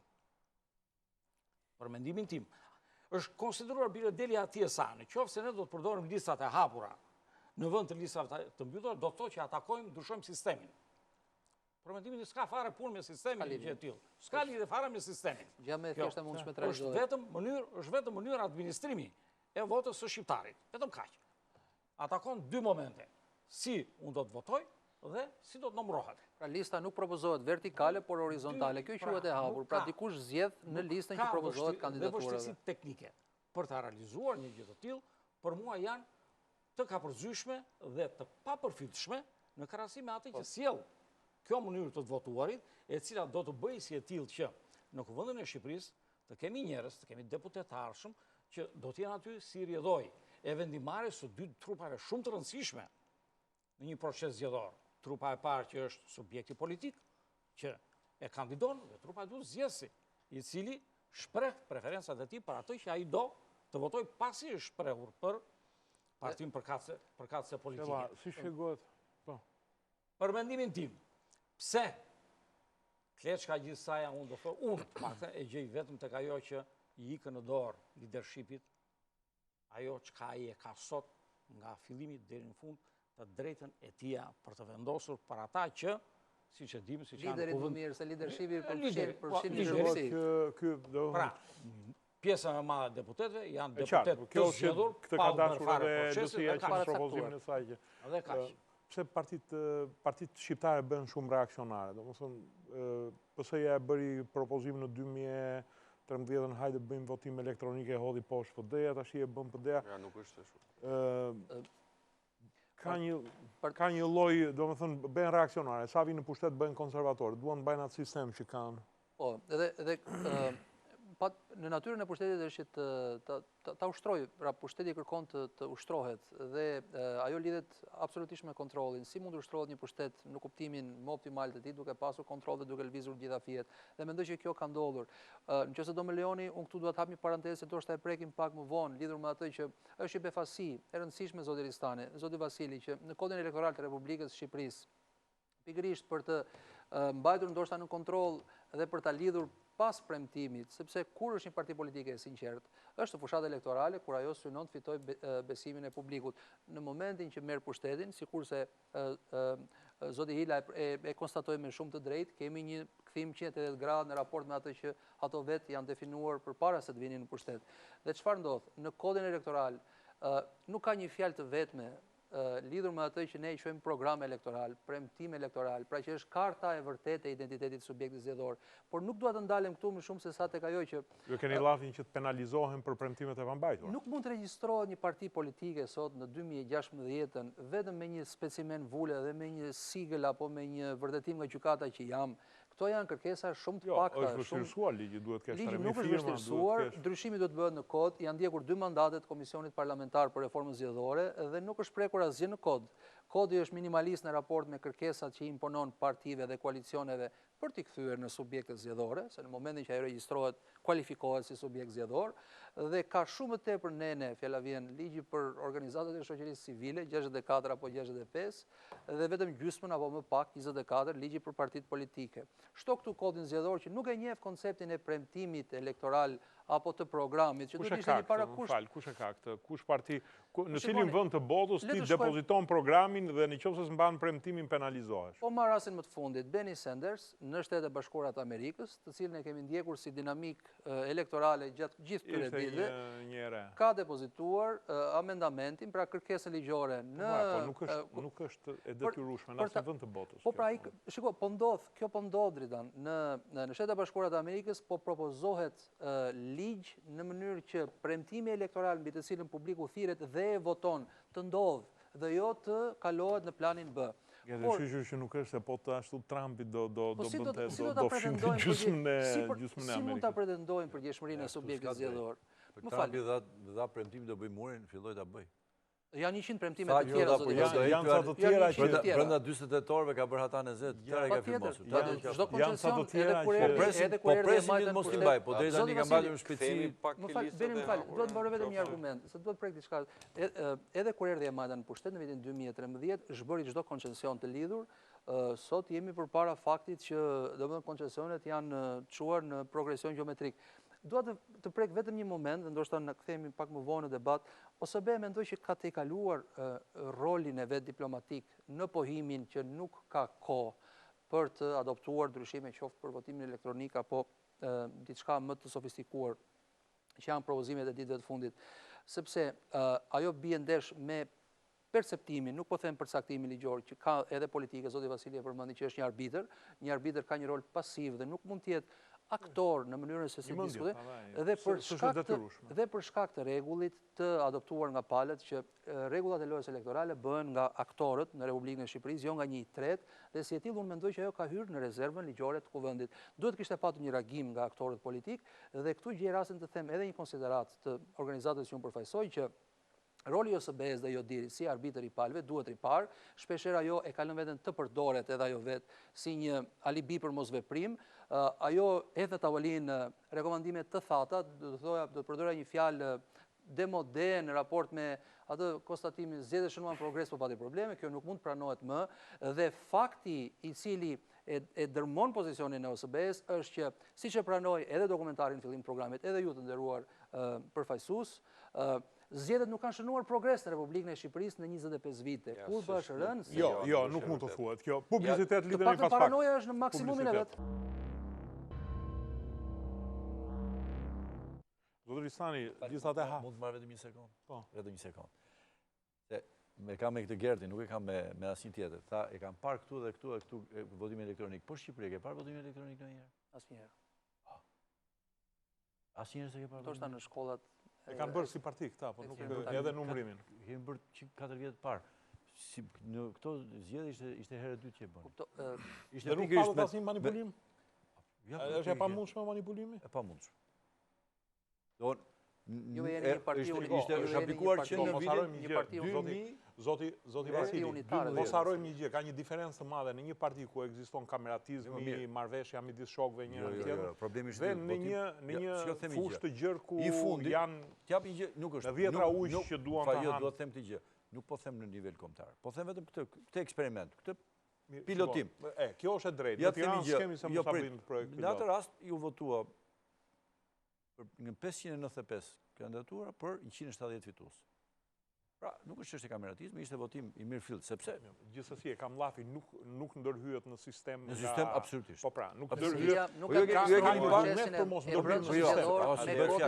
Do të them don kaq për. Do thash tani jo se më vjen po vjen i natë pse Gerdi na ka lënë kështu kaq pas dorë. Mua më vjen mirë që nga kjo tavolinë japi mesazhin publikut që votimi elektronik është i mundshëm, mund të bëhet, mund të realizohet dhe në kohën që kemi, mjafton vetëm vullneti, dhe që shmang një pjesë të madhe të probleme që kemi me zgjedhje. Madje, edhe kur flasim për listën e hapur... Zotëri Stani, më falni, për ta bërë, jam direkt i interesuar për të shtruar një pyetje, nëse zoti Ila më lejon. A keni menduar ndonjëherë që problemi i vërtet, i cili e bllokon edhe dialogun në momentin e reformës, është pikërisht edhe formula që është fiksuar për të zgjedhur ju paraprakisht se kush janë aleatët tuaj me cilin merrni pushtetin. Duke na bërë dhe ne si votuesi dëm të madh për ta shpërndar votën racionalisht. Jashtë temës. Ja, një sekond. Atëherë, edhe kur flasim për mënyra të tilla të votimit, siç është ajo me listën e hapur, votimi elektronik do ta zgjidhte, sepse për hir të së vërtetës nuk është një mënyrë të votuari aq e kollajt sa që bëhet, ka problematika, qoftë në mënyrën e të votuarit, qoftë në numërim. Por votimi elektronik do ta zgjidhte. Tani, ajo që unë dua të theksoj është kjo, që të gjitha sistemet, qoftë sistemi mazhoritar, qoftë sistemi proporcional, qoftë mazhoritar i korrektuar me proporcional, pra sistemi përzier, qoftë proporcionali kombëtar apo rajonal, pra gjitha llojet e sistemeve janë sisteme demokratike, janë sisteme të aplikuara në vendet ndryshme të botës dhe ne si Parti Demokratike paraprakisht nuk kemi asnjë lloj problemi me çfarëdo lloj sistemi që të bijem dakord për të aplikuar në Shqipëri. Problemi që ne kemi është a do ketë votim të lirë dhe të ndershëm apo jo, sepse në rast se zgjidhet kjo pikë kruciale, pastaj sistemi që zgjedhim nuk ka fare rëndësi, sepse më kuptoni iden, ja një sekond, më kuptoni iden, nuk ka rëndësi nëse do të bësh votim me listë hapur apo me listë mbyllur, me mazhoritar apo me proporcional, në rast se vota shitet dhe blihet, në rast se ka votim familjar, në rast se ka blerje të kartave, në rast se po juve kërkesat tuaj e ngrini mbi premisën që kjo ndodh. Ja një sekond lutem.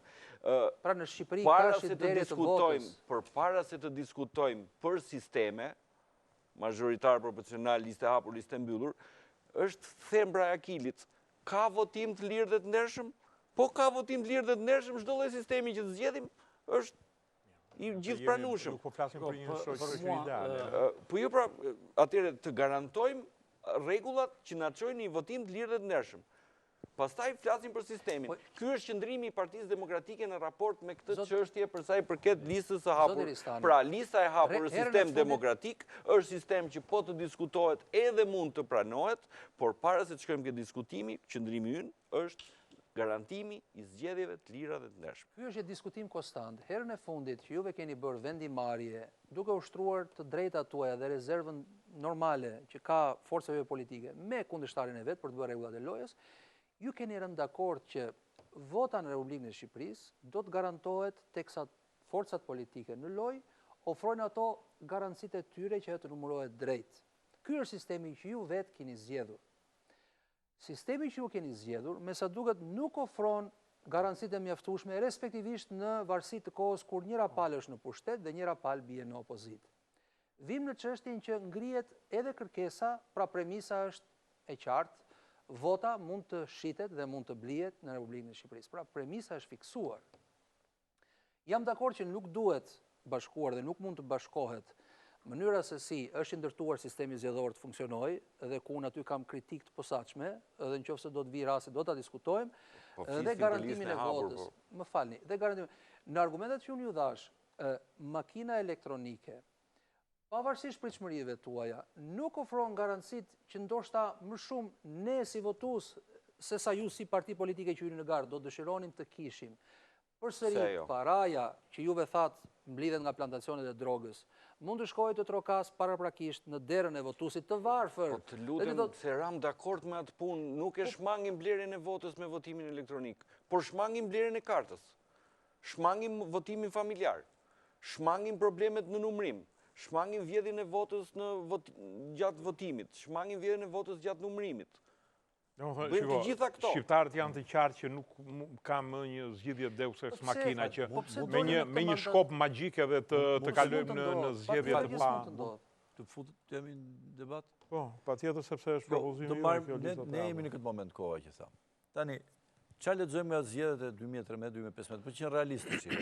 Meqense thash edhe një herë tjetër, shpërdorum kohën dhe u futëm krizë kohë. Tani faj kemi gjithë në këtë mesele.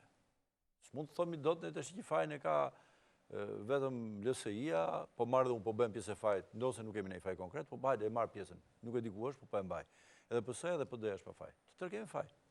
Që kemi shpërdoruar kohën. Edhe ju si PD e hodhët atë dhe pastaj nuk kemi kasë një vitet sa. Nuk u përmend. S'ka rëndësi. Faj ka Hajdudi që e vodhi, mbase faj ka dhe ai që duhet ta ruajë dhe fjeti, dakor. Të gjithë kemi faj, s'ka rëndësi. Kush është prioritar në faj? Pyetja është kjo. Ne kemi gjë, kemi dy eksperiencat. Kemi dy eksperiencat të shkuara. Në 2013 dhe 2015. Nuk kemi pas kontestim të zgjedhjeve, tash edhe një herë tjetër, për saktësinë e asaj që është prodhuar dhe që është numëruar. Kontestim pati, mos njohje nuk pati. Kontestim u ble vota. Tani ta çoj logjikën, dua të them këtë gjë.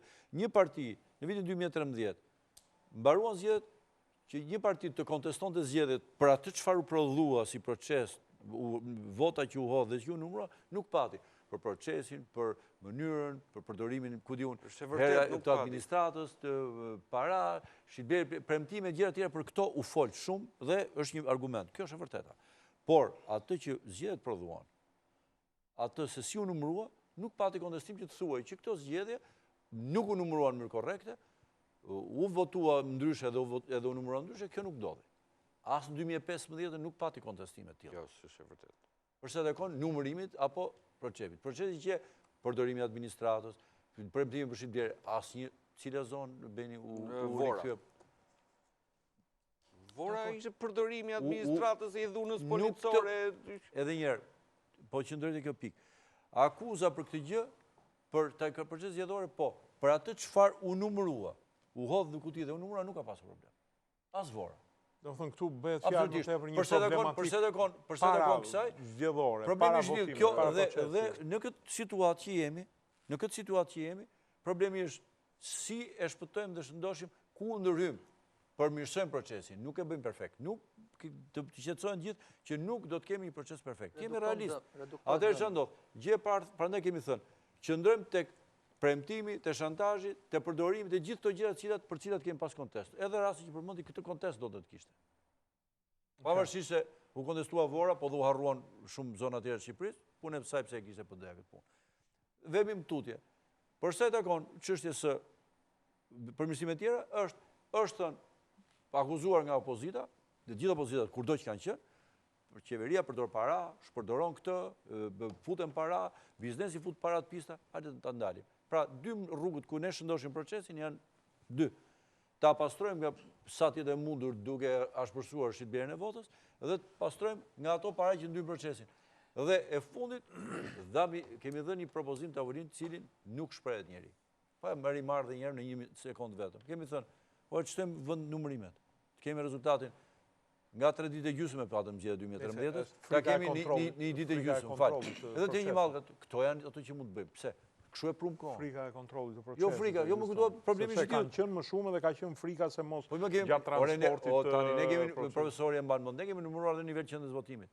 Kishin 4.000 ca. Tani nga 90 vende, ta bësh 200 vende, s'është asgjë. Është një operacion, prapë një lloj kozmetike është, po hajde më të... Por, a janë po kaq të rëndësishme, se dhe ju i keni përmendur dhe partitë e tjera, përveç votimit elektronik, dekriminalizimi, është po kaq i rëndësishëm? Absolutisht po. I pari fare po duash. Kemi probleme të tilla që janë po kaq të rënda. Më tepër dekriminalizimi, më tepër se sa ligjor është çështja vullneti partisë. Po duhet shprehet në kodin dekriminalizimi çdo lloj dispozite, po ja, po them, për këtë dekriminalizimi ka kohë. Urdhër çdo dispozitë. Kriminalizimi dhe ashpërësimi i masave të dënimit për krimin elektoral e keni përmendur dhe juve. Plotësisht dakord. Pra janë element shumë të rëndësishëm të reformës zgjedhore. Po nuk mund të shkojmë tani ke ndalimi i prodhimit të stilolapsave apo të çakmakëve me logon e partive siç propozon PS-ja. Merremi me të tilla gjëra. Problemi është i tillë. Unë te ky propozim i PS-s kam parë gjërat e rëndësishme janë në tavolinë. Shiko, unë e di çka kam parë racionale në propozim, po them edhe këtë tjetër. Ridimensionimi i shpërdorimit financiar në fushatat tona është, pa them me sinqeritet, butaforik. Ta them një gjë. Jemi dakord me këtë? Jo, ta them një gjë. Të gjithë kanë pasur, unë, asnjë nga ne nuk ka pasur mundësi të djeg fushata si profesori. Ne do të jemi shumë modest në ato që themi. Ne kemi parë në mënyrë sporadike se na ka qelluar. Po s'kemi parë fushata të tilla të frikshme. I lëm Shtetet Bashkuara të Amerikës, në tërë Evropën nuk kemi parë. Ne shpenzojmë materiale elektorale më shumë se vonë të zhvilluara në mënyrë qesharake. Unë kam parë një billboard te lagja ime te komunën e Parisit, i cili kishte kushtuar pa frikë një 6 milion. Te Komune e Parisit e ke parë dhe kur s'ka as në Paris të tilla. Billboard aq të mëdha dhe përmasat janë të përcaktuar. Nuk ke në Paris aq të mëdha në zgjedhje. Kam qelluar. Kishte kapur komplet një grop ndërtimi. Po s'ke të tillë, nuk gjen në Europë mallësive tona. A mund të kontrollohen? Unë jam skeptik. Neve shqiptarët jemi popull informal, punojmë me lek xhepi. Po kush e ndjek me pak vëmendje, jo me shumë vëmendje. Ju duhet kishit pastaj një policië më vete për këtë. Tu propozimi i PD-s është i plot. Për mua ka disa momente të cilat dallojnë nga njëri tjetri dhe në sjelljen e aktorëve, që kanë detyrën për të realizuar ndryshimet e pritshme në legjislacionin zgjedhor. Fal, dua të bëj një ndërhyrje. Kur pyeta për atë billboardin, pyeta një specialist të futës, sa kushton? Kushton tha minimalisht 15 milion lekë të vjetra. 10.000 euro. Vërtetën ka thënë. Pa folur për instalimin që është vepër më vete inxhinierike. Është për mendimin tim. Problemet zhvillohen në çështje të ndryshme, në fusha të ndryshme dhe ajo që vjet re është sjellja nuk është njësoj në të gjitha. Sa i takon kësaj që ne po bisedojmë. Pra, parave që shpenzohen dhe mënyrën se si organizohet dhe zhvillohet promoja elektorale, fushata elektorale. Është rasti për ta përshëndetur faktin që të gjithë janë dakord të ndërhyjnë në legjislacionin zgjedhor dhe jo vetëm në të, për të bërë sa më pak të mundshme shpërdorimet e skajshme që kanë ndodhur. Sepse juve keni qenë njëri që i terrenit dhe unë dua të flas në terren. Një president Amerikan kur bën fushatës zgjedhore, të paktën fushata e përditshme është me grupe të vogla nëpër lagje që kërkojnë vetëm një megafon dhe asnjë gjë tjetër. Në Shqipëri, kush vendoset? Kryetari i partisë do zhvendoset me karrige, me tapete, me qendërzëri, me si do t'i kontrollosh këto sepse është një, domethënë ai bën nëpërmjet dritanit i cili i qarkullon të gjitha në të zezë. E para, për mendimin tim dhe shumë e rëndësishme është, nuk mjafton, kushti i nevojshëm vetëm është janë që të gjithë dakord, që të gjithë forcat politike kanë rënë dakord dhe në tavolinën e Komisionit të Reformës Zgjedhore që të ndërhyjnë në mënyrën sa më të mirë të mundshme në rregullat ligjore, në bazë të cilave realizohet fushata zgjedhore. Kjo është për të përshëndetur, po për të parë, po ashtu nëse do realizohet apo jo, sepse është e vërtetë dhe kjo që ka ndodhur tek ne, dhe po para ka për të ndodhur se nuk ka për të zgjedhur Ylberi më njëherë. E dyta, çështje tjetër e madhe që është diskutuar dhe që është rënë dakord që po duhet të ndërhyjmë, që të parandalojmë intensitetin e shfaqjes saj, jo për ta ndaluar të tërën, është sjellja e atyre që kërkojnë votën dhe atyre që e kanë votën, pra shitblerja e votës, trafikimi i votës e kështu me radhë. Dhe për këtë kanë rënë dakord që të ndërhyjnë në ligjin zgjedhor, të ndërtojnë rregullat të tilla që ta mundësojnë parandalimin e këtij fenomeni sa më shumë që të mundur, nuk e ndalojnë. Ne kemi Karullën ku ka ligje, ka dhe shtigje. Absolutisht po, gjithmonë do ketë. Ne s'kemi problemin e mungesës ligje, kemi problemin e mungesës vullnetit. Se për mendimin tim edhe ky sistem është në rregull po të ketë vullnet. Unë të lexoj jo si një dakordësi si një vullnet. Për të shkruar diçka në letër me laps bën. Jo për të shkruar diçka në letër. Me blok që i jep aty në vend. Për ta realizuar, për ta zbatuar atë që bien dakord në realitet pastaj. Kështu e shoh. Në të kundërt pastaj duhet të jemi pesimist maksimal. Gerti, a ka ndonjë mundësi praktike si të kontrollohen këto të ardhurat e këtyre partive? Shqipëria është një ekonomi informale. Ky nuk është një pohim që neve kemi në ligjërimin tonë të përditshëm, por është një paragraf statik në çdo raport progres. Mos më bë parathënie, më thuaj se si kontrollohen nëpër botë. Në botë, subjektet zgjedhore janë subjekte legale, janë subjekte të së drejtës, mbi to vepron ligji elektoral, po jo vetëm, janë ligjet financiare që normalisht bëjnë vlerësimin e plot. Bota ka gjetur një shteg, marrë shkas nga batuta juaj, për të legalizuar lobimin dhe për të legalizuar paradhënien në çështje të, po themi, fushatave elektorale të kandidatëve apo të partive, që në gjykimin tim, por edhe vetë atyre që, si thua, e analizojnë sot në vendin e tyre, ka një problem dhe ka një problem të madh. Paraja e hedhur në fushata zgjedhore nuk tingëllon mirë, nuk është pro demokracisë, është pro akaparimit të pushtetit, është pro, si thua, ngatrimit të demokracisë me pushtetin financiar, dhe unë jam kategorikisht kundër, edhe sikur kjo të jetë një diskutim që shtrohet për modelin që sjellin Shtetet e Bashkuara të Amerikës, do gjeja rastin të uroja që mos të ndodhe në Shqipëri që të kemi legalizim të firmave të lobimit, se do të ishte një legalizim i gënjeshtërt, ku do të vërshonte lumë para zgjedhore, do të pasuroheshin me këto para që merren nga plantacionet, nga koncesionet e kështu me radhë. Jo vetëm partitë politike dhe politikanët, por dhe ca firma që janë në mes të këtij procesi, kështu që mendoj zgjidhja më e mirë do të ishte pasja e një vullneti, dhe duket sikur ka shtrat për të prodhuar një vullnet. Kryeministri ka folur, zoti Vasili, nëse unë e kuptova drejt, është i shqetësuar. Më falni. PD-ja ka një propozim të plot për këtë. Pra, ju bini dakord, besoj, të treja palët e rëndësishme vendimarrëse, nëse më lejohet ta them. Vetë sistemi zgjedhor, dhe këtu nuk bëj gabim fare, është dizenjuar të jetë për 3 apo 4 parti, dhe në këtë pikë besoj jam korrekt edhe me fjalën. Pra, ju duhet të gjeni një konsensus që të limitohet paraja, pikëspari të limitohet paraja e hedhur në fushat. Ky është një shqetësim publik, nuk është vetëm shqetësimi juaj në kuptimin e si konkurrent në një garë elektorale, se kjo para nga vjen. E sigurt është që vjen në një kuptim nga vjedhja, nga droga, nga trafikimi, dhe ne pikë së pari këtu duke tentuar të gjejmë gjurmët, fshati është aty, dhe nuk ka pse të shikojmë gjurmët në rastin konkret. Pra, kjo para i duhet vënë një digë, dhe këtu ju duhet ndërtoni një konsensus dhe s'ka vend për paranojë. Propozimi është hedhur dhe nuk shoh ndonjë arsye pse nuk duhet pranuar. Nga ana tjetër, që ekziston mosbesimi. E thamë që në fillim mosbesimi kryen procesin me palëve. Edhe një herë, dhe mosbesimi dëmton palët në kuptimin që këto janë në një varg dhe kjo varg dëmtohet nga mosbesimi për të treja apo për të katra palët njësoj? Atëherë, në dokumentin që ne kemi paraqitur te Komisioni i Reformës Zgjedhore dhe për këtë çështje jemi shumë të shqetësuar dhe kemi një propozim të plot që konsiston në dy gjëra kryesore. Së pari, në përcaktimin dhe normimin e shpenzimeve elektorale, që do të thotë, në një territor të caktuar do të kesh një zyrë. Pra nuk mund të hapësh si forcë politike në një lagje një sekond. Para u shpërndar parat njërë. Në radhë parë do nërmojmë. I ka mënyra për t'i kontrolluar. Në një lagje, në një territor të caktuar, e rregullohet. Ja ta them konceptin njerë. Pra në një territor të caktuar do nërmojmë sasinë e zyrave elektorale që mund të hapësh.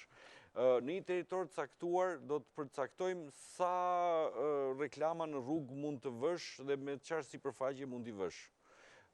Sa flamuj apo të gjitha janë gjëra që përcaktohen dhe që marrin dhe një vlerë paraprake Propozimi është hedhur, unë kujtoj para 7 muajsh. Pra mund të dihet sa mund të harxhosh për fushatën elektorale. Sa kohë televizive do të blesh? Është më thjesht zoti Ristani. Pra, të gjitha këto normohen dhe pjesa e dytë është fakti që nuk lejohet më financimi privat i partive, po vetëm me paratë që marrin nga shteti. Dhe që ka ndodhur, vendimi është marrë në Komisionin Qendror. Jo, s'është marrë në paratë, atëre sot, janë marrë për ndarjen e parave, fondeve. Janë fondet që marrin partitë, por partitë sot janë të lejuara të marrin edhe nga donatorët privat. Ndërkohë që ne kemi mundësinë t'ju ndalojmë partive marrjen e parave nga donator privat për fushatë elektorale dhe ke vetëm një fond që e merr nga shteti, ke të normuara sasinë e shpenzimeve që mund të kesh, jo nuk është kështu, se mund të hapësh zyra sa të dush, mund të vesh flamuj sa të dush, mund të marrësh sipërfaqe sa të duash, mjafton të kesh para. Dhe këtu futet paraja e pisët, pra skema për ne është i qartë, merr para vetëm nga shteti, nuk merr më para nga privati, normon sasinë e propagandës elektorale, billboard, rako televizive, zyra, sa mund të kesh. Kjo është diskutuar shumë, është diskutuar dhe me specialistë ne huaj. mund të kontrollojmë financimin e partive politike. Dhe, për mendimin tim, të paktën në parim ka rënë dakord që të vendosin rregulla shumë më të mira se sa ato që janë. Pra, rregulla të cilat një rregull tjetër që mund përdoret, sot ekspertët që kontrollojnë partitë politike i cakton Komisioni Qendror i Zgjedhjeve. Një rregull që mund të bënte që ekspertët ta bënin punën në mënyrë më të mirë do të ishte që ekspertë e PD-s të kontrollonin PS-n dhe ekspertë e PS-s të kontrollonin PD-n. Kjo është postmortem, kjo është pasi ka ndodhur. Dhe do të ishte shumë më mirë dhe që kontrolli të ishte më i mirë. Ka një dispozit që ndërtoj arka. Gjithë fare gjithë dynjaja pëse. Po lërë, aty ka një dispozit të çditur. Po duhet të kontrollojnë partitë politike. Paret e ekspertit i paguan subjekti. Lërë tash. Ose çka ka në ligjin e financimit partive politike, ekspertët të bëjnë punën në mënyrë të pavarur, që ekspertët të bëjnë punën në mënyrë të pavarur do të ndodhi vetëm financimin. Kanë qenë në ekstreme, në fillim fare. PD-ja kërkonte vetëm gjithçka të bëhet me parat publike.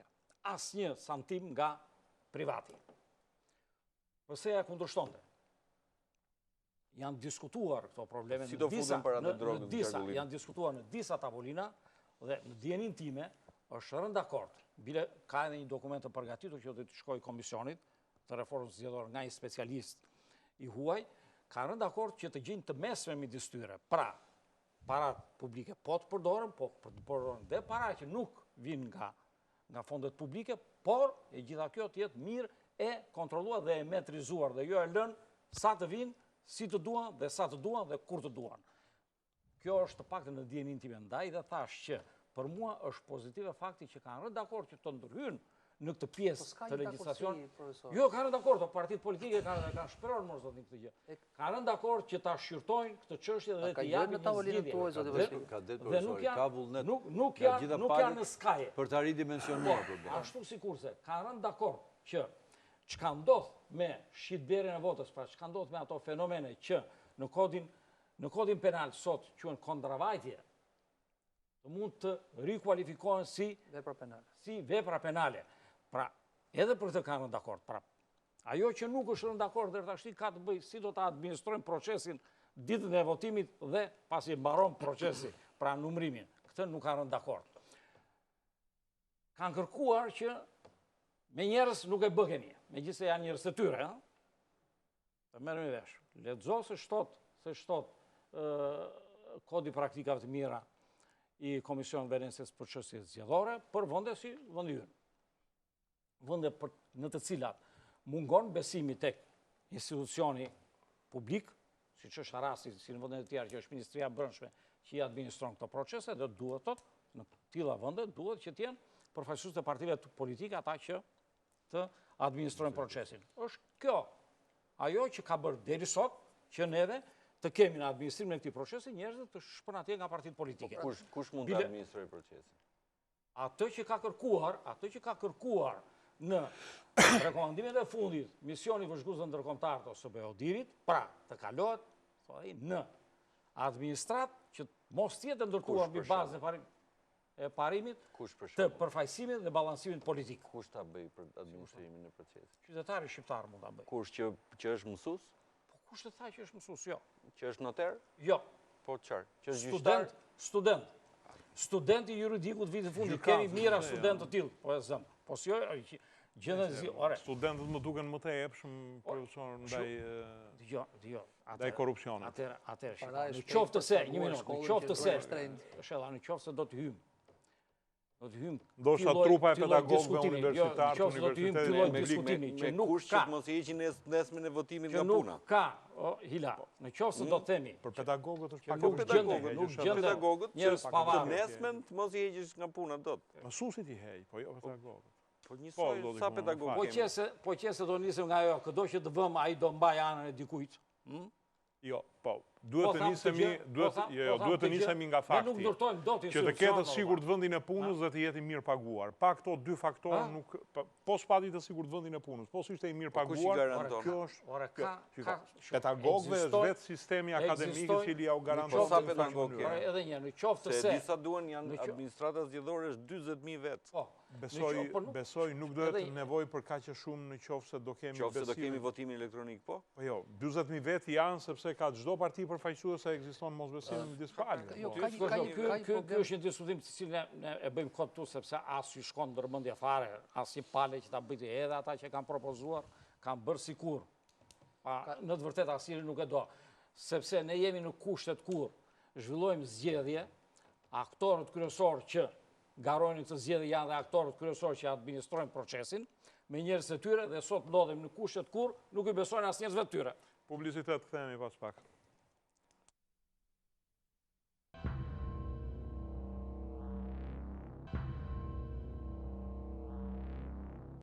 E dini pse dështoi numërimi? Zoti Risani, le të bëjmë një pyetje apokrife. Kur i hyt kësaj loje, pse nuk propozuan ndryshimin e komplet sistemit zgjedhor? Ta heqim këtë sistemin me qarqe, të kalojmë në sistem proporcional, në rang vendi, ku ke mundësi edhe përfaqësimin e alternativave të reja dhe ke mundësi edhe thyrjen e monopolit të partive të mëdha. Janë sot kolegu Afrim Krasniqi shkruante një artikull ku llogariste. Janë 250.000 vota, të cilat japin 9 deputet, të cilat janë pa përfaqësuara, i marrin partitë e mëdha.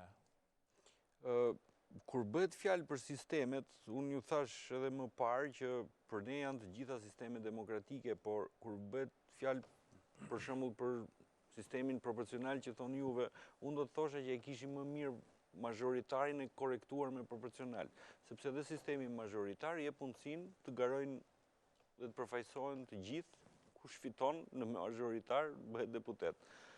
Pra, sisteme ka dhe ne e kishim sistemin mazhoritar të korrektuar me proporcional. 100 vota, në 100 vende në parlament i kishim me mazhoritar, 40 me proporcional. Megjithatë, këmënguli Partia Socialiste dhe kërkoi ndryshimin e sistemit. Partia Demokratike në atë kohë në pushtet ishte e hapur për ndryshimin e sistemit dhe u bë. Kështu që dhe sot, ne kur ishim atëherë jemi dhe sot pa diskutim të hapur për çdo lloj sistemi që ne do të bijem dakord që vlen për Shqipërinë. Por ne nuk e kemi prioritare, do më kemi një prioritet kur flasim për zgjedhjet.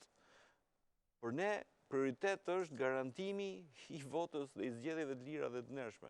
Ne nuk kemi një problem me sistemin. Për mua, personalisht, sistemi më i mirë ishte ai që ishte, me mazhoritar dhe i korrektuar me proporcional.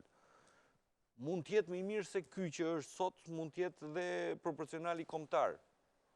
Këto janë zgjedhje që hajde të ulemi të bisedojmë, i gjejmë zgjidhjet, ka mundësira për të biseduar, po së pari të mbarojmë punë me besimin tek zgjedhjet dhe me garantimin e zgjedhjeve të lira të ndershme. Se po su bë kjo çdo lloj sistemi pastaj është i pa. Zoti Kume, teknikisht cili sistemi përshtatet më mirë në Shqipërisë? Aktuali apo? Kjo është një diskurs i cili kjo tavolinë nuk e nxjerr. Është goxha më shumë se sa. Le të themi midis proporcionalit në radhë. Ajo që mund të themi këtu, ose mund të them këtu, ka të bëjë me faktin që ndryshimet që janë bërë në legjislacionin zgjedhor, në sistemin zgjedhor në Shqipëri, që për nga natyra e këtij procesi zgjedhor janë të panatyrshme, sepse shpeshtësia, frekuenca ndryshimit të tyre është shumë e madhe. Në asnjë rast nuk janë bërë, duke patur si synim, të paktën në vlerësimin tim, duke patur si synim faktin që të mund të gjejmë atë sistem që i përshtatet më mirë karakteristikave sociale, politike, shoqërore të vendit tonë. Por është kërkuar dhe është caktuar zgjedhur ai sistem i cili është përshtatur sa më mirë i interesit të atyre që kanë patur mundësi të merrin vendimin për ta ndryshuar. I cili e mbyll në pak duar. Kjo ka ndodhur deri sot tek ne. Edhe ajo që thotë Kristali që ne jemi gati, thotë, na siguroni thotë që gjithçkaja të shkon mirë me votën, gjithçka vetë atje ku duhet, se për sistemin ne jemi gati të ndryshojmë. Edhe ajo duhet marrë çik me rezervë, sepse është provuar forca politike. Është provuar. Kryetari i Partisë Demokratike Zoti Basha ka propozuar dhe futjen e sistemit primareve brenda partive. Është tjetër gjë, diskutojmë edhe këtë gjë. Ajo të çon ke përsëri tek një nuk kanë vendimarrje më i gjerë se sa kryetari. Të ndryshojnë këtë gjë, këtë sistem që ka sot, pra proporcional rajonal i tillë i cili realizon tamam këtë dushk të madh, 250.000 e ca vote në favor të partive të madhe, kërkon një vullnet shumë të madh, duhet të lëshojnë shumë nga vetja. Janë vetëm dy forca politike që duhet të lëshojnë nga vetja. Dy forca politike. Duhet të lëshojnë shumë nga vetja. Nuk e bëjnë. Do thoni, kjo, a e dëmton demokracinë në përgjithësi? Ky është një sistem që e kërkoi Rama në 2008 dhe u bë sepse e kërkoi Rama. Ky aktuali që kemi. Ky aktuali që kemi e kërkoi Rama në 2008. Nuk i një vetë për merit Ramës. Po, jo, ky sistem është... Rama e kishte të qartë se për çfarë donte. Donte të vriste LSI-n, donte dhe donte vetë. Ne kemi qenë të hapur. Ne jemi dhe sot të hapur për çdo lloj sistemi. S'kemi një problem. Në ditët kur juve me një deputet shkutuat. Mos kishin marka, jo, e kam llafin. Po, do ta jap. Je aktori kryesor, sepse ju në mos gaboj keni 230.000 vota si parti në zgjedhjet e fundit. Jo, fundit lokale ishin 270.000. 270.000. Jo lokale, të përgjithshme po. Të përgjithshme 190.000. Okej, 190.000. Ku në qoftë se neve do kishim bërë një përfaqësim, një projektim të votuesve me le të themi me numrin e vendeve në parlament, juve duhet të blinit me forcat tuaja me 19 deputet. Paka shumë, 10.000 deputet. 10.000 vota javi një deputet. Ju dhe nuk do t'ja kishit... Ndërkohë, jeni të detyruar të futeni në koalicion, sepse me këtë sistem, juve humni, në qoftë dini pavarur, humni 5 deputet. Humni 5 deputet. Dini nga 16 që dini me 11. Juve ju intereson të ndryshoj kjo. Pse nuk godisni fort këtu? Në ndryshimin e sistemit zgjedhor shqiptar. Kësisht çështja. Problemi nuk është të godasim fort, atë godasim lehtë. Kjo është një pjekje mendimit. Duke ndjekur logjikën e profesor Kumës, ç'është e tillë. Ligjet politike që të kuptoj që demokracia përfaqësuese shëndoshet me një sistem të tjetër. Kjo është pyetja në tavolinë. Në rast se partitë që kanë vota më shumë janë të lumtura të kenë një sa vota më shumë në parlament. Po le të ketë më pak përfaqësim demokratik, kjo është çështje qasi, çështje filozofie politike. Tu partitë dallohen, janë mendje hapura, shohin drejtarmes, apo shohin gjithmonë kalkulimin 4 vjeçar apo 2 vjeçar të radhës.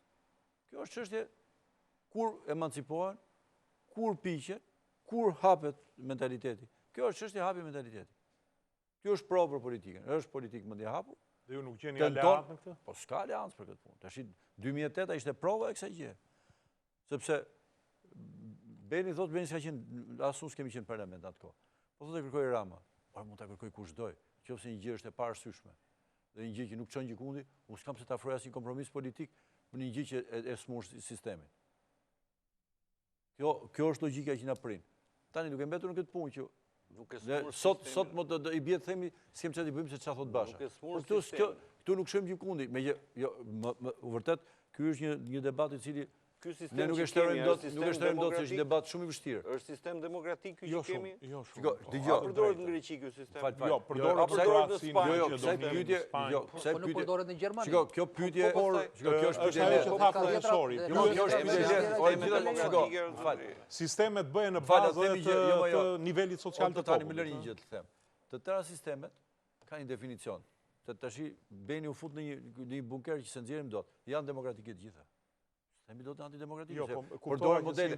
Ne po themi, me këtë psikologji, me këtë kontekst social, me këtë formim, me këtë tradicionalizëm apo modernizëm, i ponderojmë të gjithë këto faktorë. Na qëndron më mirë ky, apo na qëndron ky? Po ka sisteme ka majoritaret pastër, majoritaret korrektuara. Ne vetë kemi provuar një 3 sisteme këtu. Ndër 1500 modele. Por problemi është i ai kemi bëjmë pyetje. Me sistemin. Të veshur ka edhe kur gjaketa të rri mund ta kem unë shpatullat këtu.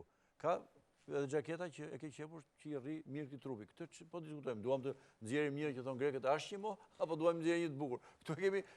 Këtu ndahemi në këtë çështje. Kështu që në këtë pikë politika akoma është në llogaritë e vetat. Hajde të gjejmë një sistem që është më i miri.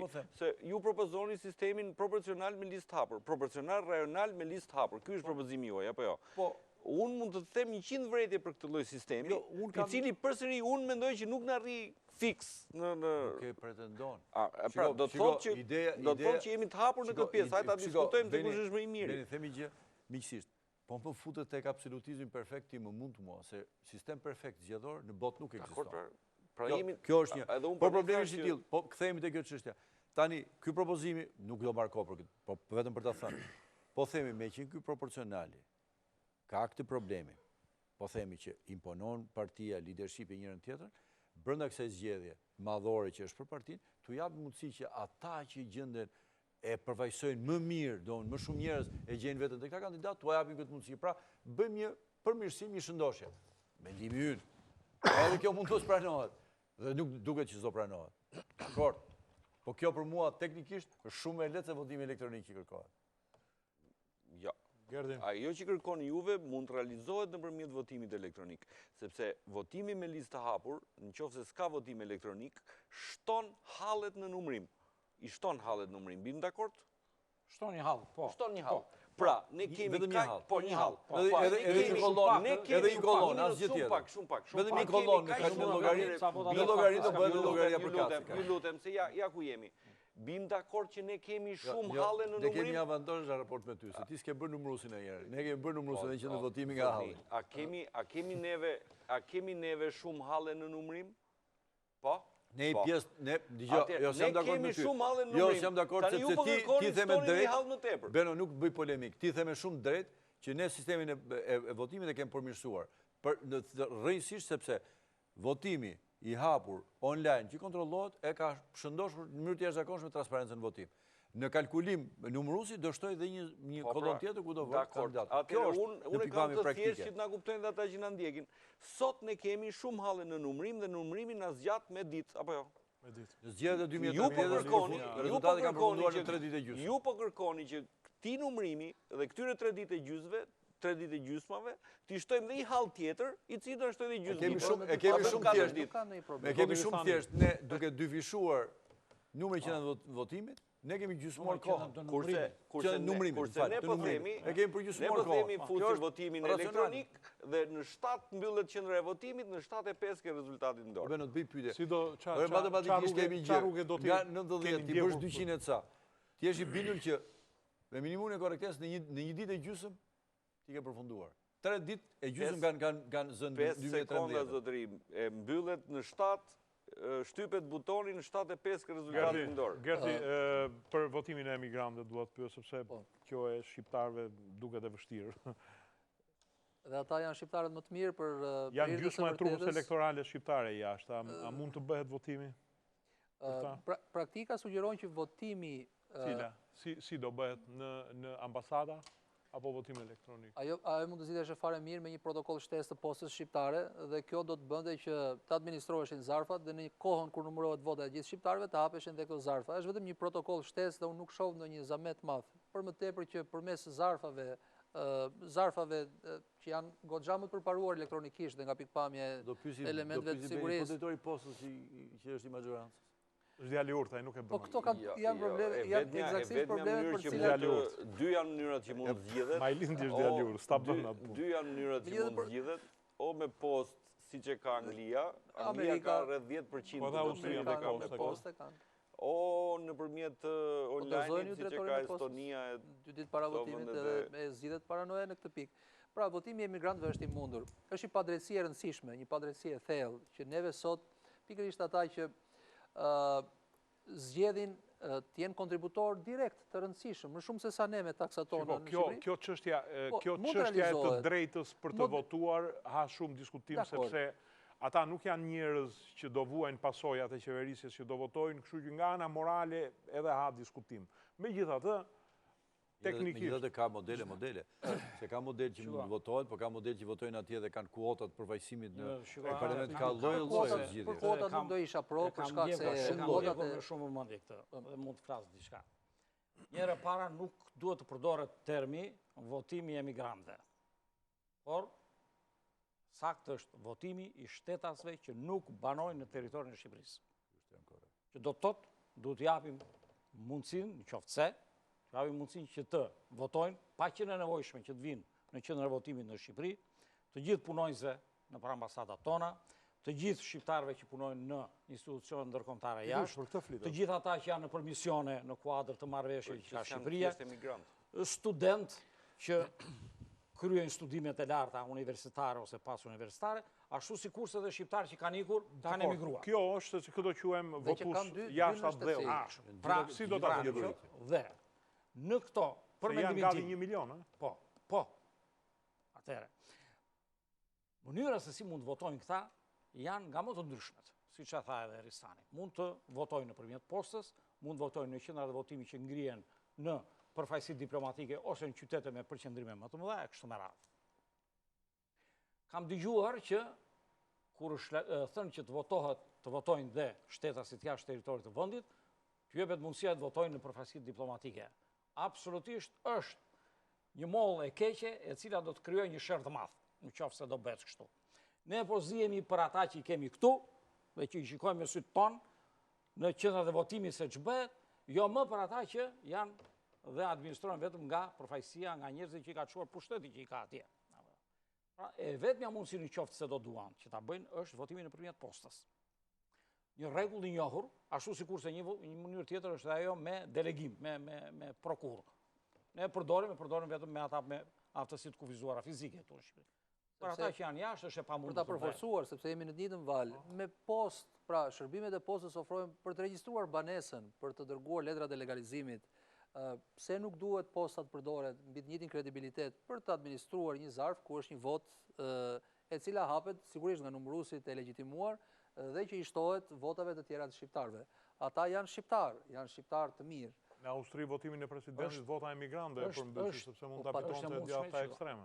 Apo ankohemi sot që shqiptarët kanë kushti i parë është që duhet të jesh në listë zgjedhësish.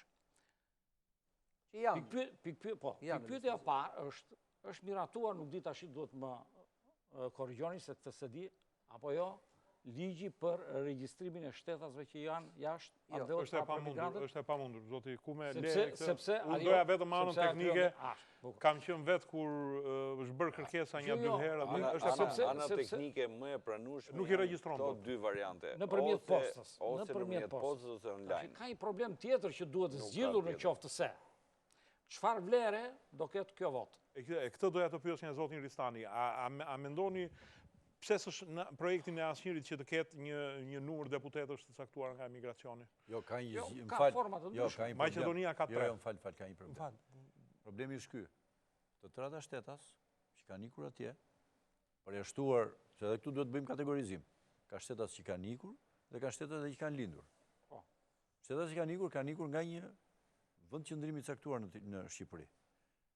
Pyetja është, se këto ka një mit panjohura, rase ky voton, do jetë listën e zgjedhësve, do jetë sipas vendbanimit ku se lista e zgjedhësve kështu ndërtohet. Ku ka qenë. Dhe normalisht votat i të shkojnë në atë rajon ku është logjika e ftohtë. Këtu problemi komplikohet. Vendet e tjera kanë Maqedonia, Kroacia, sistemi Italia kanë numër deputetësh. Ne përjashtojmë dot. Duhet të zgjedhur në kushtetutë. Ne për momentin aktual kjo është gjithë e problemi komplikohet për ata të cilët kanë lindur atje.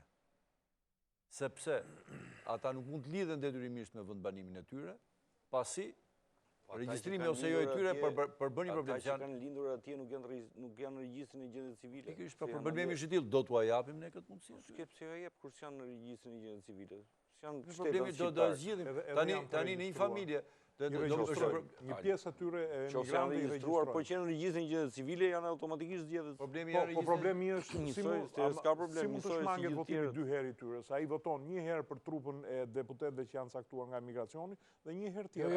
Jo, do votojë vetëm sipas shkallës. Shmangja 2 herë ka një gjë, të gjithë shtetasit atëherë në Angli për shembull që votojnë me postë.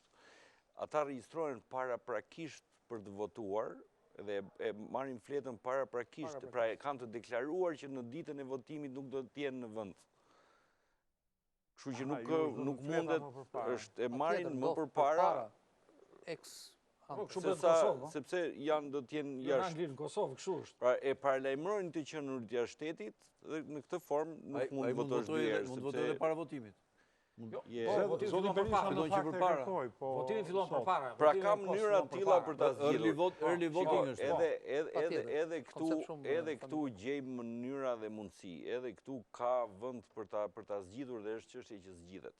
Minimalisht të pilotohet, duhet të ndërtohet një zakon i tillë që shqiptarët të stiren. Çështje që zgjidhet. Megjithatë, mbas 26 vjetësh, asnjë parti e madhe s'e ka. Nuk duan ta zgjidhin.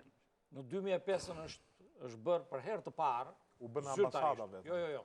Propozimi për ta realizuar në komision, kemi qenë bashkë, ka qenë zoti Vasili atje. Ka ardhur ky propozim i shkruar. Hajde të bëjmë të gjithë dhe ideja kjo ishte votimin e postë. 2005 jemi 2017. Pra, mungon vullneti për ta bërë të gjithë. Po të ketë vullnet gjendën zgjidhja. Zgjidhja nuk shëlet, zgjidhja duhet mendohet mirë. Duhet mendohet mirë. Si do ta ushtrojnë të drejtën?